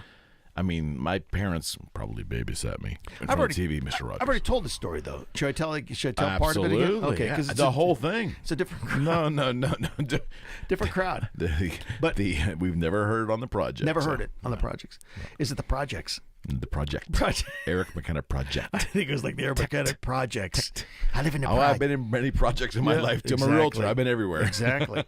I've seen a lot of things, Tom. Yeah, I know you have. Some I can't remember. The seal. And some I don't want to forget. You're kind of like God, like Buddha. You've seen everything. Oh, yeah. Buddha and I are cool. Buddha. I don't know if he exists or not, but he's cool. He's cool. Buddha, you're not He's cool. there. Well, on the God thing, though, I believe that it's like there's gods. There's a lot of different gods, little departments up there in heaven. Yeah. Like they all have different departments. It's like heaven is like filled like a corporation. You get up there and like, oh, Buddha sat down the hall. Right, yeah, we got one's a human resources manager, one's a production member. And it's like all the gods are there. Like, oh, which God are you? Oh, yeah, I believed in this Christian. Oh, good, down the hall. Before the story, let me ask you a broad question. Yeah. I'm really interested in your answer. I believe that ultimately that one of our biggest mistakes as a species is we label each other. Labeling. Why? What if we didn't do that? That's like a song, man. Wouldn't it be great? Don't label me. I'm just a human being. Don't label me. I'm just a man. Don't put no label on me. I like that. Not bad. Well, R. Kelly, you listening? Yeah. Don't take that label off of me, baby. Oh yeah, I'm just a human man who You gotta give loves that you. to your kid, man. He's like maybe the inspiration for a song. What was all these guitars got me? I don't know, man. But I have no answers for that, Eric. That's interesting because I don't care what you believe. I hate to say that. As long as you're not hurting me or my family, or hurting dogs, cats. So, yeah. As long as you're not hurting the sphere I'm in, I don't care what you believe. God bless you, man.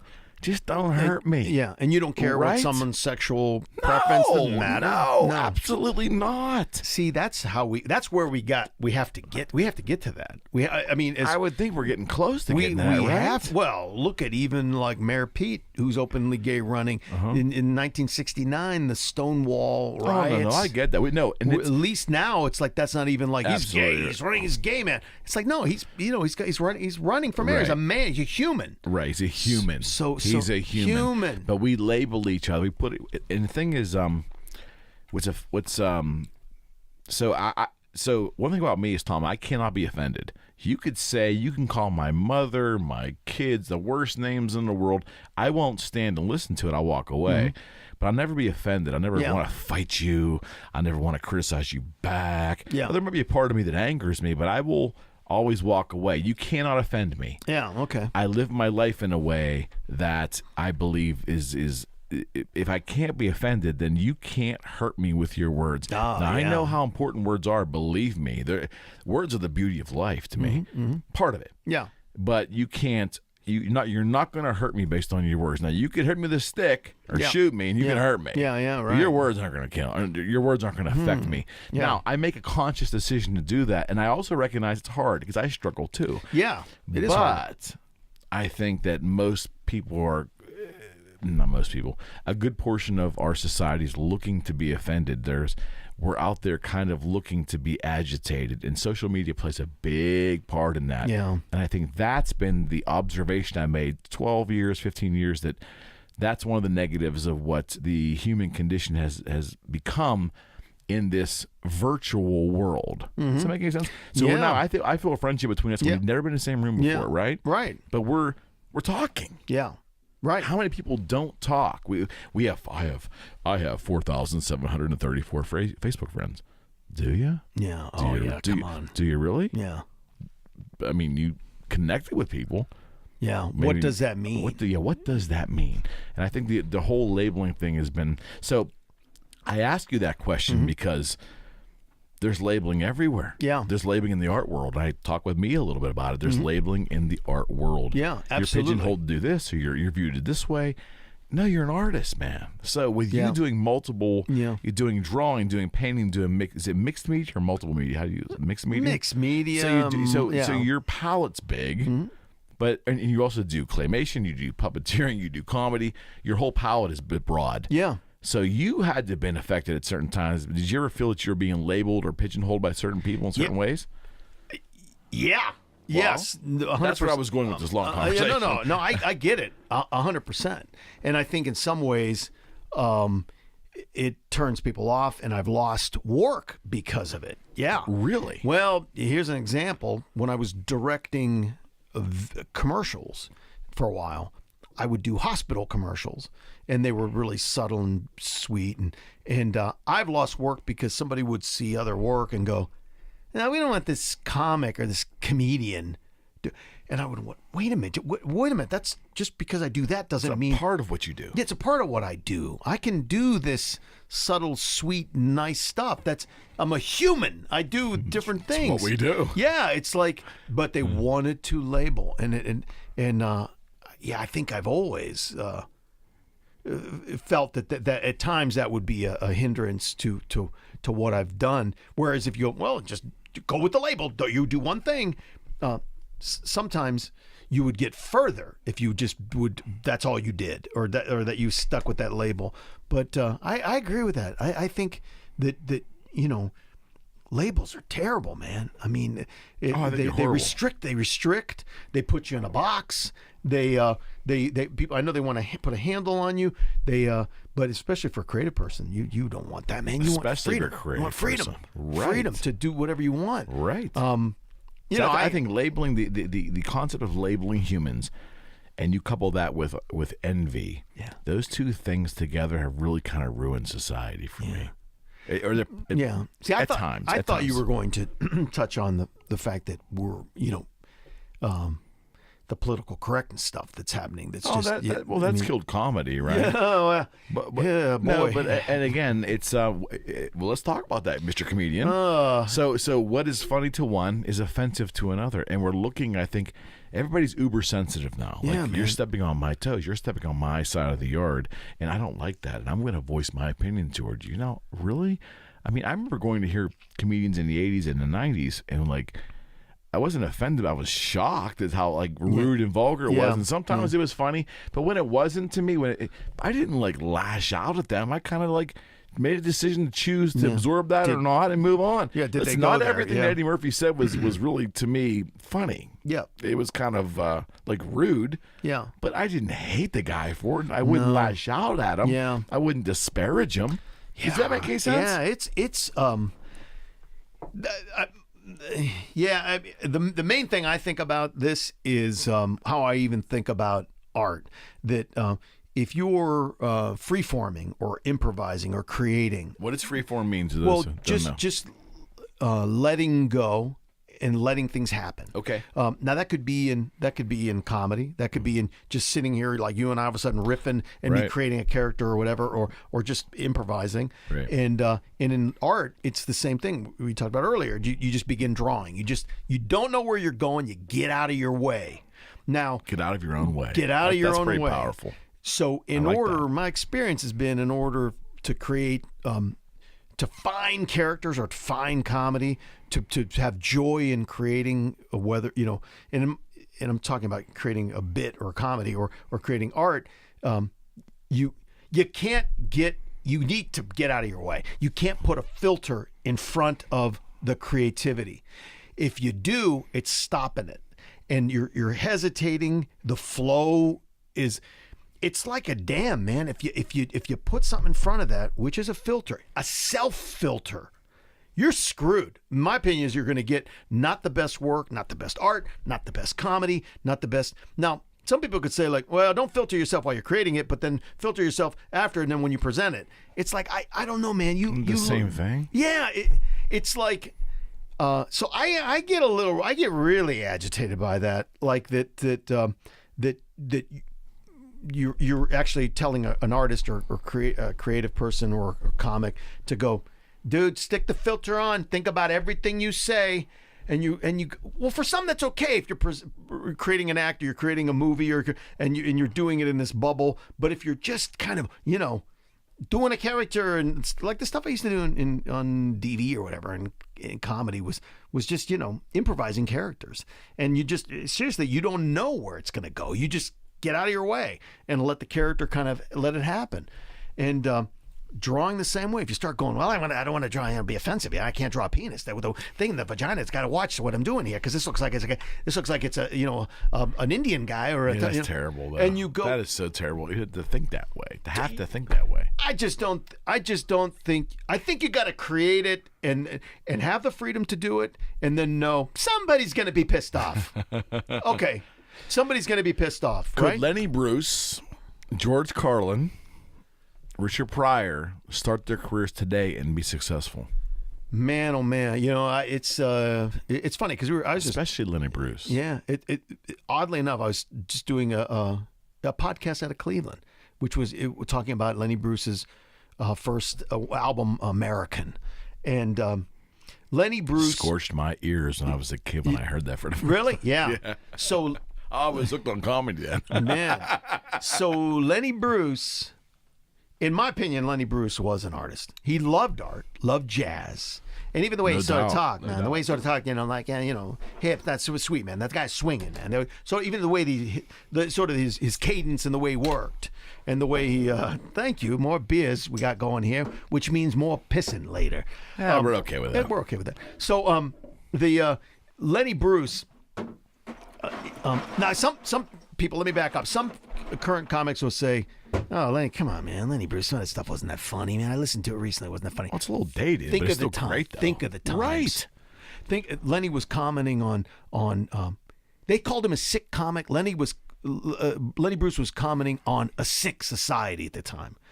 He wasn't a sick comic. He was just throwing it back on. Look at religion. Look at He was a mirror. He was a mirror, man, and he was this sort of Carlin was a mirror too. and yeah, Carlin. There without Lenny, there was no Carlin. No, there was no. Well, that's what Carlin said. There was no Richard. There was all these personal, these guys filtering their lives through themselves, which is, in my definite, that is art. There are there's a handful of stand-ups I consider artists. Only a handful, really. And I know this is kind of it's a craft, but there are some guys that threw themselves into the fire, filtered all their lives through their comedy. No doubt. And it came out, and they took. I mean, Lenny was arrested for saying frickin' swear words. Right. Think about that. Yeah, just that's what he's arrested for. Look at Instagram today. Yeah. The normality of Instagram for an 11-year-old person, right?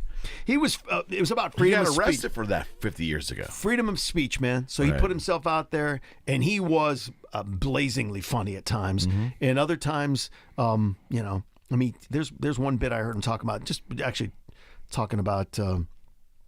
He couldn't do something on one of the shows. Steve Allen had him all the time, and this is before my time. Yeah. It's like, and I got you by a few years, but it's like I don't remember Lenny. I just saw. I rediscovered it later. Yeah, saw bits and look at the Steve Allen thing, and he was doing a thing on Jews being buried. That with a tattoo, he couldn't be, and he was like, "Nah, you can't say that." And they were like, "What do you mean I can't say that? I'm Jewish. I can, They said I couldn't be buried in the special dispensation, right? Yeah. And they go, "Well, the reason is that you're saying that Christians don't care if they get tattooed and they're buried." So it's like, so he was fighting that then. I know. Think about that, dude. Yeah. So Lenny blew it open for George Carlin, who was amazing, and Richard. Love that guy. You're Love talking Richard Pryor too. You're talking about the three top guys, man. Yeah. And then whatever, you can go down and talk about Bill Hicks and other people, but that were just this is my feeling, this is my life, and I'm putting it out with a comedic. I want to be funny because I'm doing comedy here, right. But it's social commentary. It's political. It's about religion. There's stuff we talked Everybody's about. looking to be offended now, though. So people will go to a comedy show. I honestly believe this, and if I'm wrong, shoot me. Yeah. This is what I believe. I believe there's a certain group. If a theater house holds 300, there could be 20, 30, 40 people there going, maybe begrudgingly, maybe not, looking to be offended, to make an issue out of it. To make an issue out of it. To put it on social media because they're important. Yeah. Their opinion is important. I'm a journalist. I'm out here. I want to be offended.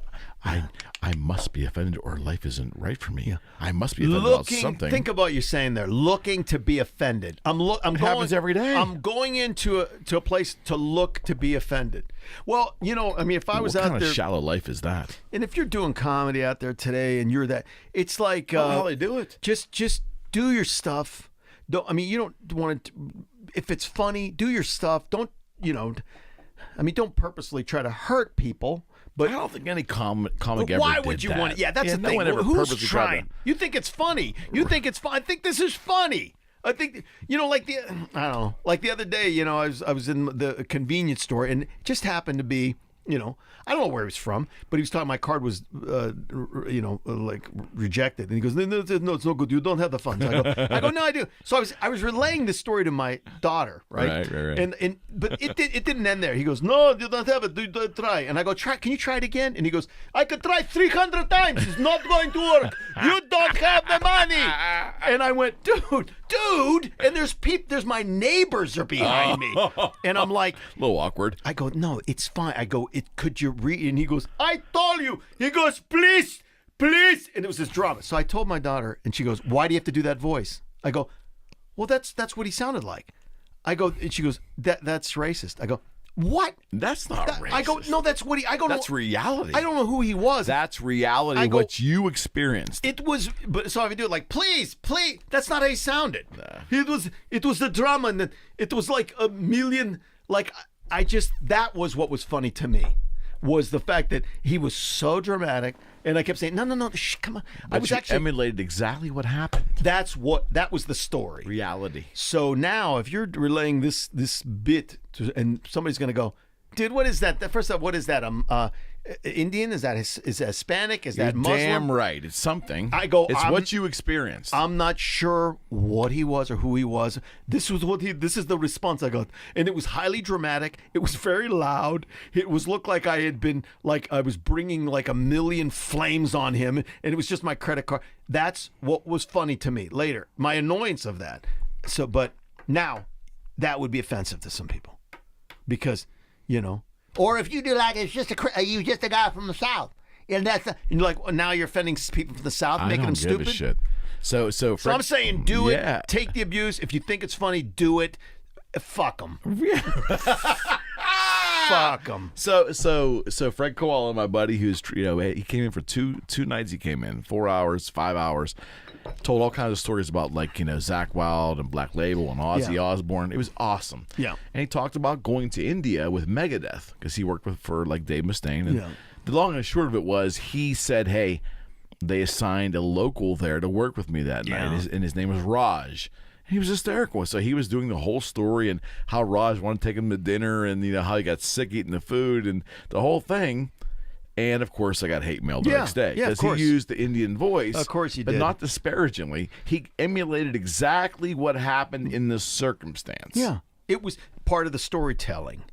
You're not. It was reality. Yeah. Why does reality have to be filtered? Answer me that question. Why does reality, as one experiences it, have to be filtered? I guess that some people would assume you're hating on them.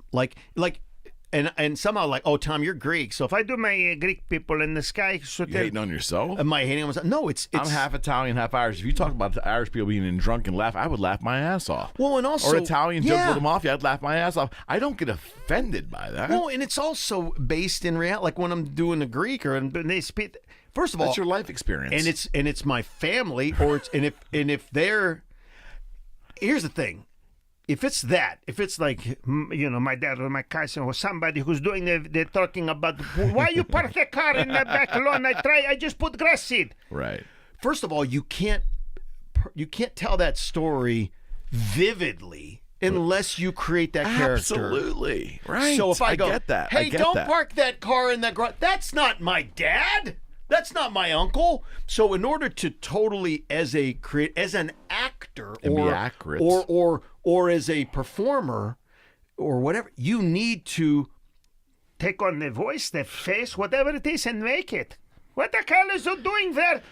In order to tell the story. Tell the story. You have to. So comics been doing that for decades. For decades. Whoever is hating on that, let them hate. Because there is a group of people that go, that's pretty much it, dude. He created it. And it scares me, Eric, if people are going to stop that. There's a group. There's a collection of people that feel or look to be offended. They look to be offended. So let's take it to art.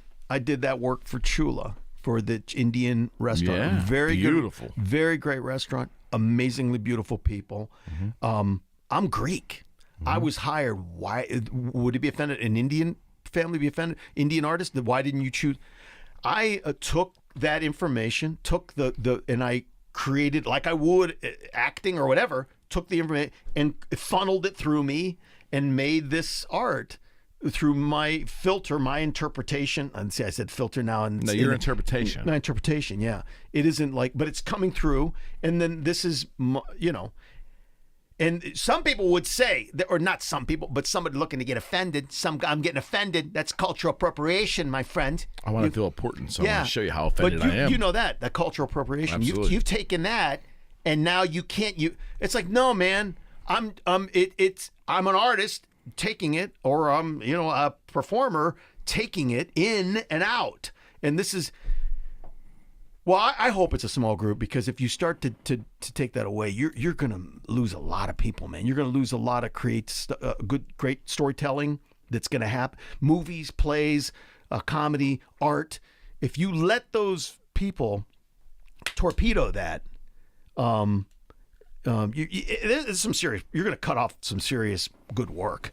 There's no question. So I say, it's creative people. You just can't. You gotta.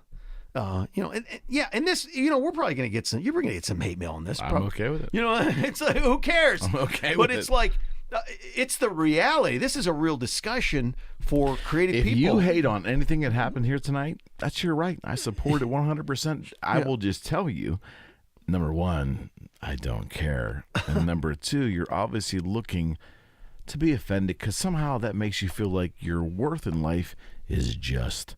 And you have something to say about how you are personally tormented by our words. Have a nice day. Goodbye. We love you anyway. I don't care. We love you. I don't care. Regardless. And obviously there's terrible. There's certainly, without a doubt, if I'm looking to offend any group of people, I can do it. Yeah. I choose not to because that's not civil and decent. But in comedy, if I'm relating a story or if I'm listening to a comedian come back and tell me what happened, that's an accurate representation of what happened. I don't. If the comedian is emulating the circumstance and using accents or whatever happened, so be it. Or if it's coming out of them in a way that makes them laugh, and it's funny. Let them go. And it's funny. Let the content listen. Yeah. Let the content stand on its own merits. Yeah. Right? Beautiful. Right? I love it, man. Yeah, that's what I'm saying. I mean, so okay, so yeah, we're coming back around again. Coming back around. Good stuff. We're man. learning so much, Eric. We are. I We mean- are. So obviously, I just learned right now it's very difficult to be a comedian today in the year 2019. I guess it is, and I don't. Would you want to go back out and do stand up in this environment? Wow. I have been asked recently to do some things here and there, and a couple things. I'm not out there, kind of working on the craft. You do, it's just like everything else. Hey man, you got to respect it, and the more you do it, the better it is. But I've been to some shows recently, and I've seen, and I miss the play, man. Just the play of just. And the, Getting over, right? Yeah, and then just getting a reaction in the play. Right. So I do have a hankering. I always have, but then I funnel back into the art, and I do that, and I'm We busy. got one more each for us, right? What's that? We got one more each for us, buddy. Oh wow, what's going on? My God, this is. You better start. You better down that. Yeah, this has been this is like Eric's bar, man. We're It just is. drinking That's what we here. do here. Drinking and there's one more each. Early on, it was like, hey, do you want one? Now it's like. Funny how that happens. Yeah, funny. 1 to 6, but it's like, listen, I'm like, I'm not 140 pounds. I can handle this, except I pee a lot. But anyway, They yeah, call that old man disease. old they man say. disease. How Yeah, cold your, that is too. your Look at blood that. is cold as hell. Double fist in here with the beers. But it's been a pleasure being here. I know at some point we're gonna. We ain't done quite yet. Oh, there. okay. I'm sorry. He's trying to wrap it up already. You see that? No. But it's I don't. He's like, I gotta get the fuck home. Has I gotta go anybody? to Cleveland. Wait, no. Has anybody? I want to know if anybody's listened all the way through this. Do they listen? Oh, yeah. Go they? Oh yeah. You got a crowd that'll listen. Yeah, absolutely right. 'Cause, it's long form conversation, and I will tell you, it's very easy to criticize Joe Rogan. He seems to be the whooping boy on the internet right now. But the bottom Is line he was, really? Yeah, he gets. But you know what? He doesn't care. No, I why love should- that. No. He started something talking about MMA or that mixed martial arts thing he does. I did that for a short while. Okay, well, we'll talk Announced- about that. Announced it. Well, he started doing that. He had a passion for it, but he was an announcer for that MMA, whatever the hell it was. Yeah. And then he started having these fighters in his studio, this little studio he had supposedly. And That's how it started. And they were just doing MMA talking, and it was all audio. Wow. And they started putting cameras up, and it just took off. That's how that started. Because organically. think about it. What we're doing here is the opposite of mainstream media anymore. If you were lucky enough, for whatever your reason, to get your art, let's say CNN called you, Tom, and goes, hey, we're going to do a feature on Cleveland art, and they're going to come and they're going to spend a whole day with you, right? Yeah. To record like a 20-second little bite clip, right? Yeah. This is the opposite of that. Yeah. I think society's ready to hear people's stories, and I think society's ready to kick back and understand someone's viewpoint, whether they agree or not, but to hear it. Mm-hmm. And Rogan, for what it's worth, that podcast, being its open genre, like us, right? Yeah. It just has to be things that connect with people. Just talk it out, man. Well, this is I think I love that though. That's so it's cool, man. Awesome. It's better than 20-second sound bites. It's better than contrived. I could give you a list of questions I was going to ask you ahead of time so you could review them and have canned answers, right? We didn't do that. We're just talking. We're just talking. Well, and some people are afraid to do that, Eric. They're really. I don't have. I mean, I do art. I have clients. I have families. I mean, I have a granddaughter. Mm-hmm. I mean, so I don't want to do things that are stupid and hurt people. But I don't think anything I do. It all comes from a good place. Absolutely. One, I love to laugh. I love people. Right. I think we connected in that regard. For sure. I don't. I believe in, I mean, we're all, like you said, all humans. Mm-hmm. We're all, so I don't think that I ever come from a place that's like mean. Mm-hmm. So I go, how come I'm not trying to create any mean comedy. I do find a lot of stuff absurd, a lot of stuff. And like, I would just, you mentioned Joe Rogan and, I think he's phenomenal. I can't listen to all the shows. He's doing 3 or 4 a week, for God's sake. That's amazing. But that's amazing. The concept I kind of like grabbed. That is his gig now. I mean, I don't even know if he does. He does a lot. I think he owns a famous comedy club that him and either by himself or someone investor. So he's still doing comedy out there? Oh yeah, he's a very busy guy. Yeah, that's amazing. I think he may have given up the MMA announcing stuff. But, well, now check this out. A bunch of years back, I don't know what year it was, a guy came to me in Cleveland and said, "Hey, I need a guy like a Joe Rogan type to do a little light commentary on an MMA match. You'd be perfect for that. In Boston, in Worcester." So it was a big MMA match. It was a thing called Mushin, God of the MMA. Oh, I think they did 1 or 2 of these. Okay. And it was pay-per-view going out to Poland. This was a huge deal. And I was like, what? Wow, this is huge. And he goes, yeah. And so, you know MMA. I go, yeah, I know MMA. I knew nothing about MMA. I was like, oh, man. That's awesome. And he goes, and you'll be working with Bas Rutten, one of the MMA gods. This guy's huge in the MMA world, Bas Rutten. And I said, yeah, I'm good. I know MMA, Miss Martial Arts. Yeah, MMA. I know it. And I looked Joe Rogan. I thought, oh, my God, I know nothing about MMA. So I started researching it, even on the flight to Boston. This is maybe like... On the flight? Yeah. I was like, oh, my God. So, Eric, I get to this place. It's a packed arena. And I'm like one of the guys like, hey, welcome to... Actually, I led the broadcast. I'd researched enough to go, okay, MMA, I know some of the moves. I kind of winged it. I thought I could wing this thing. And I was with Bas Rutten, and he's like, hey, great, man. This is going to be a good time. He's like, Boss, I don't know where he's from, but he's slight accent. He's like, this is going to be good times. And he says, I was looking at some of his matches with him backstage, and he goes, let me show you this one. This is the one where I grabbed the guy, slammed him, and I broke his nose. I ruptured his spleen. I went, this is for real. So I'm like, we get out there, it's like packed arena.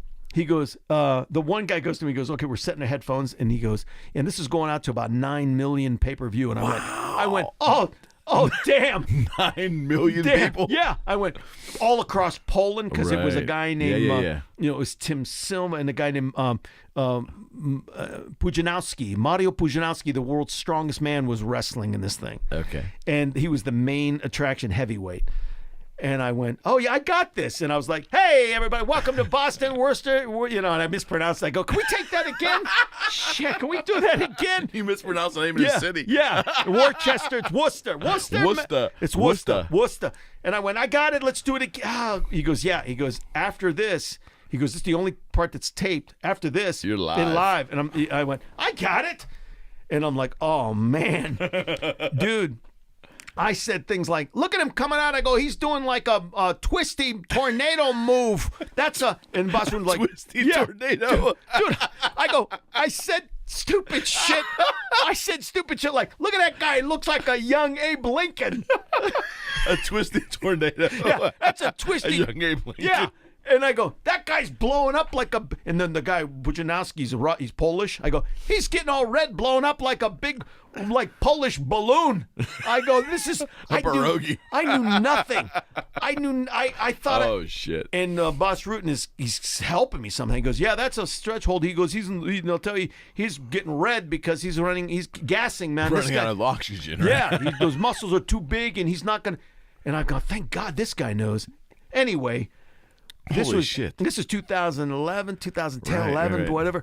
If you go on YouTube, you'll see people roasted me. They're like, who's this guy, Megalis? So they never called you back? No, they're like, he doesn't. What does he know? Oh, and then that's someone goes, hysterical. I researched him. He's like an artist, comedian. He doesn't know anything about MMA. I'm like, anyway, my hat's off to Joe Rogan because he knows what he's doing. Yeah, he has a passion for it. I did not know, and I was trying to wing it, and it was a bad idea to wing it. Of course, I got paid. I got paid. I got paid. I got paid. I went home, but it was like, it's on YouTube. Mushin, but it's like, oh my God, look at that guy, twisted tornado, twist move there. You call him a twisted tornado. I was calling A moves twisty like tornado. I was like they were moves that were like, some kind of like reverse strategy. They were MMA moves and jiu-jitsu moves, and I didn't know what those moves were, so I was just calling Holy like hell. he's spinning around like a baby on a winged dove apple juice machine. What the hell? And Bus is like, what the?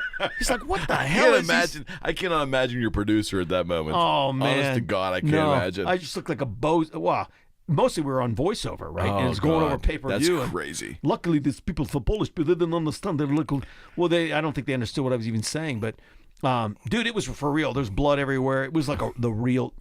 MMA is real. It wasn't like pro wrestling. No, because I went in the ring after that, and I was like, "Hey, so did you, But I was pretty quick." And then Puja like pushed me out. I mean, his toe was bent. The guy's blood, their ears were like inflated. Like it was like the real deal. There was like They're beating the shit out of each other. They're beating the shit. MMA is real. As real as you can imagine. Yeah, that'll segue right into our Mr. Rogers. Mr. story. Rogers. Mr. Rogers story. So, okay, naturally for our audience that are not local to Pittsburgh, you probably have heard of Mr. Rogers, one of the treasures that came out of Pittsburgh. Oh my God! I was in the right time too. I mean, being 53, I was right in that sweet spot where either my parents were babysitting me in front of PBS with Mr. Rogers, or they really cared about my development and they put me in front of it. You're not I'm sure. not really given. I have no flipping idea. Actually, I probably could guess, but I don't want to out them. Yeah. But anyways, it was Mr. Rogers, the Electric Company, the New Zoo Review. There was Captain Jim, Captain Kangaroo. Oh my God, Mr. Green Jeans. Mr. Green Jeans, Zoom. There was Zoom. There was a lot of that HR Sweet pumping stuff. And who's your friend when things get rough? And then the lyric of that is amazing. It's like, Sigmund the Sea Monster. He can't do a little because he can't do enough. What does that even mean? He can't do. I always thought he can't do a little because he can't get enough. Oh, I don't know. Getting a little bit. I mean, he was old enough to have those kind of Dude, relations. I love those... HR puffing stuff. Those things. Anyway. Funny story. Yeah. Early years of Facebook, 09, 010, I had a guitar customer in California. I made a comment on Facebook. It said something like this. I said, it wasn't Rowan and Martin. It was who produced the two names that produced Marty Croft, Sid and Marty Croft. Sid and Marty Croft. I said, Sid and Marty, I made a comment. Sid and Marty must have either smoked a huge bag or took a couple dots and created HR Puffin stuff. My client in LA is on the treadmill looking at my Facebook post, pulls it up and goes, ha, ha, ha. Hey, Marty, look what this guy, my friend in Pittsburgh just wrote. Marty Croft, 80-year-old Marty Croft was on the treadmill No, he's not. next to him. No, and, and Marty thought it was the funniest thing. He calls me. No, he didn't. And acted like he was pissed fist off. pump there. Acted like he was pissed off. It was a ruse. I didn't know. I'm like, get that. You say Marty didn't Croft. call I you. said Marty Croft. I'm like, get the hell out of here. Here it was him. No, and he my did client not. in LA who Oh, bought man. multiple guitars from me was on the treadmill in a gym next to Marty. What are the chances Krofft. of that? It was so cool. That is One of the amazing. coolest things in my life. Dude. They're still alive, aren't they? I don't know. This would have been like 2010, maybe. I think 9, 8. It was great. Maybe though. 9 It was, years old. and I'm now. like, this is insane. That's insane. I had a whim because it came across my mind, or it was on the TV. My kids might have been like breezing through PBS, and it was on, or it was on. I think it might have been on like Netflix. You could. Yeah. You know? Wow. And I was showing my kids what it was, and they were that young. Yeah. And of course, they thought it was insane. They had a huge influence on me Marty, too. it was either Marty Krofft or the other guy. I think it's Marty though. He basically just hands the phone. Did he say, "Hi, this is Marty"? He hands the phone to my client. Hands the phone. Did you think it across was there. not Marty Krofft? It took me a while till my client got on the phone and said, "Eric, it's Bill." I'm like, "Bill who?" I said, "Bill so and so." I'm like, "Hey, what's up? This is Marty Krofft." And I'm like, Oh my God. wait, I what? did- I that's think a- it was Marty, not the other guy. But Yeah, anyway, or Sid or my either. mind was blown. I go, well, please, he's not offended. He goes, I think he thinks it's the funniest shit in the world. He says, probably true. They probably were stoned out of their Oh mind. my God. See, I don't know, man. It was so awesome. I though. love that, man. It's even What was that. the other things? Was Sigmund the Sea Monster? What else is going on back then? Well, Sigmund Seaman, yeah. Then Marty, the HR problem. That's what they did. They did they did. Who did the banana splits? Hatsville. Hatsville. yeah. Lidsville or something. Lidsville, right? Lidsville, and then Banana splits or something. Dude, I was actually asked about the banana splits. The banana splits. 2 years ago, I was asked to redesign the banana splits as puppets. Are you kidding I me? was paid by Warner Brothers to, because, I'm doing, here's another plug for me, Warner Brothers. TomMcGallis.com. TomMcGallis.com. Yeah. And I'm also the new voice. TomMcGallis.com. Tom McGallis, M-E-G-A. Don't say it. Don't say it. Captain Caveman. Captain Caveman. I am the voice of... Can you do that for us? Yeah, he's just a caveman. He's just a guy who just, okay. Now come Captain Caveman! So There you go, yeah. friends. There you go. There it is. So, Captain Caveman in the studio with me tonight. and the last guy to do it was who? Who was the last guy to do Captain Caveman? guy Who? did Fred Flintstone? No, it's the brilliant, the genius, the top level voice guy of all time. Who would have been? Who? Mel Blanks. Blanc. Mel had Blanc. it. Mel Blanc did Captain Caveman in the 80s. Ah, no kid. And it was Captain Caveman and the Teenage Girls or whatever. And it Why was, do I remember that? Yeah, well, listen, we've You're not leaving here until we hear the Mr. Rogers oh, story. Mr. Rogers. Yeah, you will not leave the premises until we hear the Mr. Rogers. Mr. Mr. Rogers story. All right, yes. so we're in the land. It made me think. The 'cause we're land in- of make believe. Yeah, we're in the land of make believe. So, all right. What happened was in the 90s, since we're talking the period. What happened is in the 90s, I was doing this puppet stuff. Yeah, that sounds. I'm just gonna end it there. I was doing this puppet stuff. It was illegal. Yes, it was. You can go a lot of directions with that The statement. puppets were they were consenting to this. I was doing it with them and I was enjoying. But listen, That's my question. Like, have you ever as you put your puppets away for the evening in a bag or whatever, and you wake up in the morning and you're like kind of disgusted what's going on in there? yeah, what are they doing in there? Why wasn't I invited to this puppet party? Yeah, but is it illegal if I make Are the they puppets? consenting? Yeah, if I make the puppets and abuse them. So anyway, Oh my God. you're gonna get messages This from is puppet people awesome. going, man, that guy was talking about abusing puppets, They'll get man. over it. They'll get over it, man. Puppets, man, don't abuse Yeah, puppets, puppets are real man. things. They have feelings. You're so fucking insensitive, motherfucker. So anyway, what happened was in the 90s, I was. What had happened is. What happened is. So I was doing puppets. No, I was working with puppets. Briefly, I made them as actors, as I explained earlier in this episode, and somebody from Mr. Rogers' Neighborhood, the family communications, reached out to the producer and said, "Hi, Tom." I go, "Yeah, you're a puppeteer," and of course, being a freelancer. Sort of. Yeah, but as a freelancer, what you do is you always say yes. Yes. I'm anything you want me to be. Yes, I'm anything you want me to be. I am that. Yes, I And need I'm work. flexible. I need work. So she said, "Well, I'm calling from Mr. Rogers, and we're looking for someone to do some puppet work and some voice work. And would you come? We got your name. Would you come in?" I go, "Absolutely. I'm the puppet guy. I am that guy." So I went in to audition for Fred the guy. And I thought, this is surreal. There he is. He was sitting at a table, and she goes, Fred, this is Tom Megalis. I go, it's Megalis. She goes, right. Megalis. Right. She didn't even try to correct. She goes, yeah, Tom. And this is Fred. I go, do I call you Fred? And he goes, yeah, just sit down right there. Go, Fred, that's good. And I said, oh, okay, Fred. And he goes, so here's the script. It's for... So he speaks in real life just like he does on the show? Pretty much the same, yeah. Oh, my word. And just kind of like this, very nice and... I mean, I don't know. I would have lost it. I don't know if it's exact. Did you find that funny? This is my interpretation. Did you find that funny? No. Stop. Yeah. Stop. So you go meet him for the first time, and he's actually speaking in real life like he does on the kids show. Oh, did you think he was going to be like, hey, sit down for a second here? Yeah. No, but I didn't did you think he was going to like... I thought there'd be a difference. No, it was kind of a Pittsburgh thing with a little bit of that, with the thing there. And I mean, I'm exaggerating. I think this is my interpretation of what I thought I heard. Okay. And he goes, So there's the script right there. So you're gonna read that. You'd be old. I'm like, what am I? Which part? And he goes, old goat.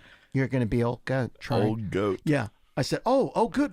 And I said stupid things because I was a little bit like, I don't know what I'm going to say. Sure, it's Mr. Rogers. I said, it's Fred Rogers. I like goats. I'm Greek. And what the hell does that have to do with anything? Yeah. You like goats because I'm Greek. I said I'm Greek. He didn't respond to that at all, Eric. He kind of goes, okay. Well, of course he didn't respond to that. No, he goes, So that's the goat. And I looked on the page, and it had like words. It had old goat, a script, and it had I still remember, it's like, I'm going down to Westwood to talk about recycling or something. It was a recycling episode. And I thought, oh, he's a goat. He's talking. And I thought, all right, how would a goat be? In my mind. And Mr. Rush sitting there. And I go, I'm going down to Westwood. and he stops me and he goes, oh, no, he's a goat. He wouldn't talk.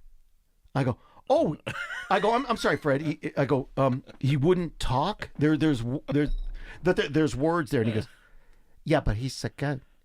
Goats don't talk, do they? Do they just try to do it? He wouldn't talk. I went, oh, and in my mind, I'm thinking, what has happened here? Is he punking you or what? I thought, is animals, some talk, some didn't, some. So then I went, okay, I'm not going to talk. So I looked at the words and I went like, I just made big goat eyes. I was like, I thought, I'm going to be a goat, and I went,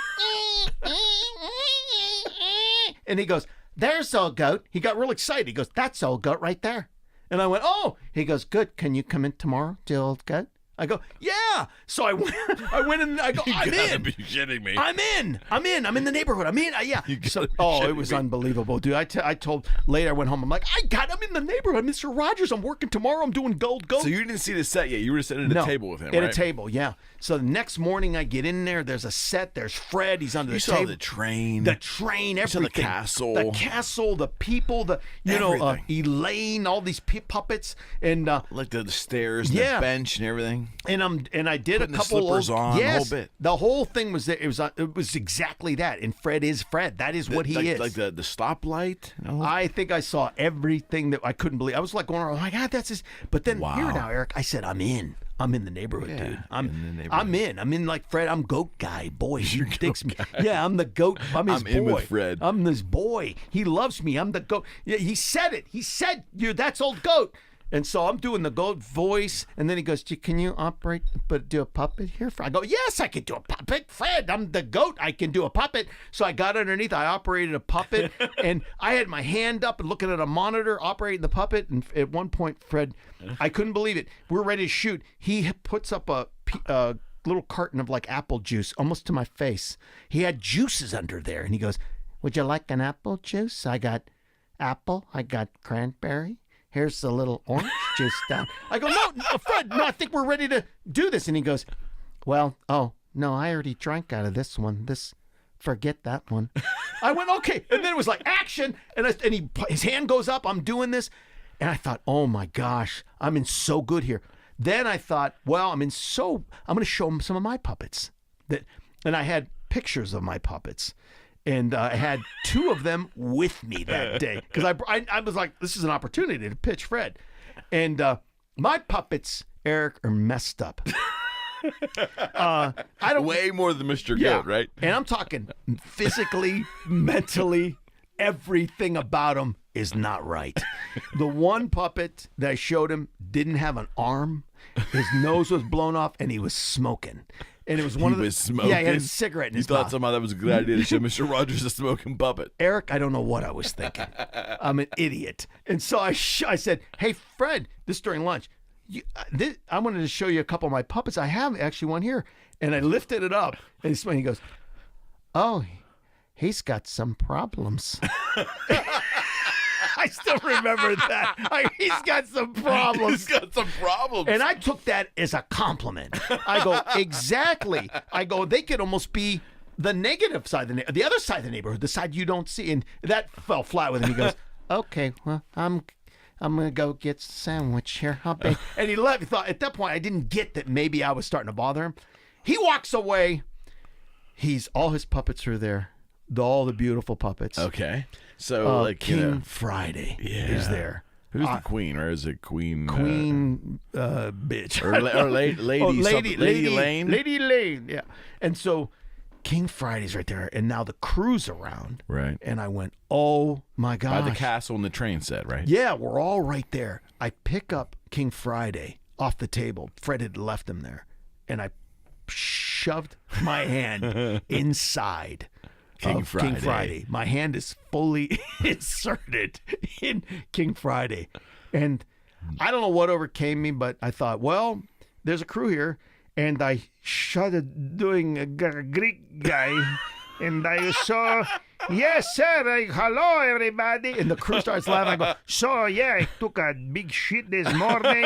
And I took, and then they're laughing. And then and I'm like, so I went and had some feta cheese shooting out my ass like I couldn't believe. And King Friday, it's King Fart Day is what the hell is what. And they're all laughing. And then they stop laughing. I go, oh, I better up the material. I better, I went further. I go, oh, so then I started hanging around. I was doing like that in the back there with the boys and the goats and then Goats. I went full Greek on it. And then I noticed Fred right next to me. And I went, oh. And he goes, oh, he's got a different voice. And I went, yeah. Yes, I go, Fred, he's so beautiful. My gosh, what a good. The crew is backing away at this point. I'm all alone with Fred. And he goes, yeah. I go, this is a beautiful puppet. And then the next day, the producer called and goes, hey, guess what? We're pretty much finished with you. You were done. I was kicked out of the neighborhood. That was But my you had last. that one episode, right? Several, and occasionally I still get a little residual check. Are you kidding me? Really? Every so often, a little bit of money comes in, $100, something like Yeah. that, 120, 180, whatever. And I'm like, look. And Fred still signed, like it's a stamp or whatever. I'm like, yes, I'm still in the neighborhood. And then this is the Michael Keaton connection. Yeah. The guy, one of the producers there goes, man, you lasted a week. I was there less than a week. He goes, Michael Keaton was here for years. Wait, back up. I didn't know Keaton was on the set of that. Michael Keaton was on Mr. Rogers. Doing what? He was just performing and writing and doing the trolley operator. Really? He knew how to play him, and I lasted 1 week. Oh, you started talking about, the king being like, having like digestive issues. Yeah, I had and a big shit at the feta shooting out of my ass like I couldn't believe it. you've ruined Mr. Rogers for me. Really. Every time I think about that king now, I'm done. Done. So anyway, that was it from me. Done with the neighborhood. This was amazing, buddy. Well, it was fun. Thanks for We're having gonna do me. this again, right? Yeah, man. Oh yeah, we're gonna come on to solve all the world's problems We in got like it. a couple hours, right? We can do that. know We it. can do that. And then we'll bust out the guitars next time. I'll play some bad music. Yeah, I mean, he just supposedly knows how to play, gentlemen, ladies, Well, ladies and people, animals. ladies and people and animals. But I You do leave the thank- men out, right? Yeah, man, yeah. But thank you for inviting me to this beautiful podcast studio. Thank you. It's gorgeous. Yeah, And TomMcGallis.com. yeah, that's where you can So reach talk me. about all that you have going on real quick before you scoot. Yeah, Scooty Booty. Yeah, so you're taking commissions right now, right? Taking commissions. I know for a fact, because I can tell you, friends, that his iconic pieces of work are also available on Giclée, Yeah. which can be hand enhanced or not. Yeah. And there's all kinds of variety of pricing, so art is certainly accessible to all. Yes. Just contact Tom at tommcgallis.com. Yeah. Or tmcgallis@gmail.com. That's the email. tmcgallis@gmail.com. Yeah, and they can reach me. They can find me. They're on Facebook, You're whatever. everywhere. Everywhere, omnipresent. And then, the animal stuff, check that out. For some reason, it's, birds, horses, donkeys, kittens. It's Groundhogs. It sounds Guinea pigs.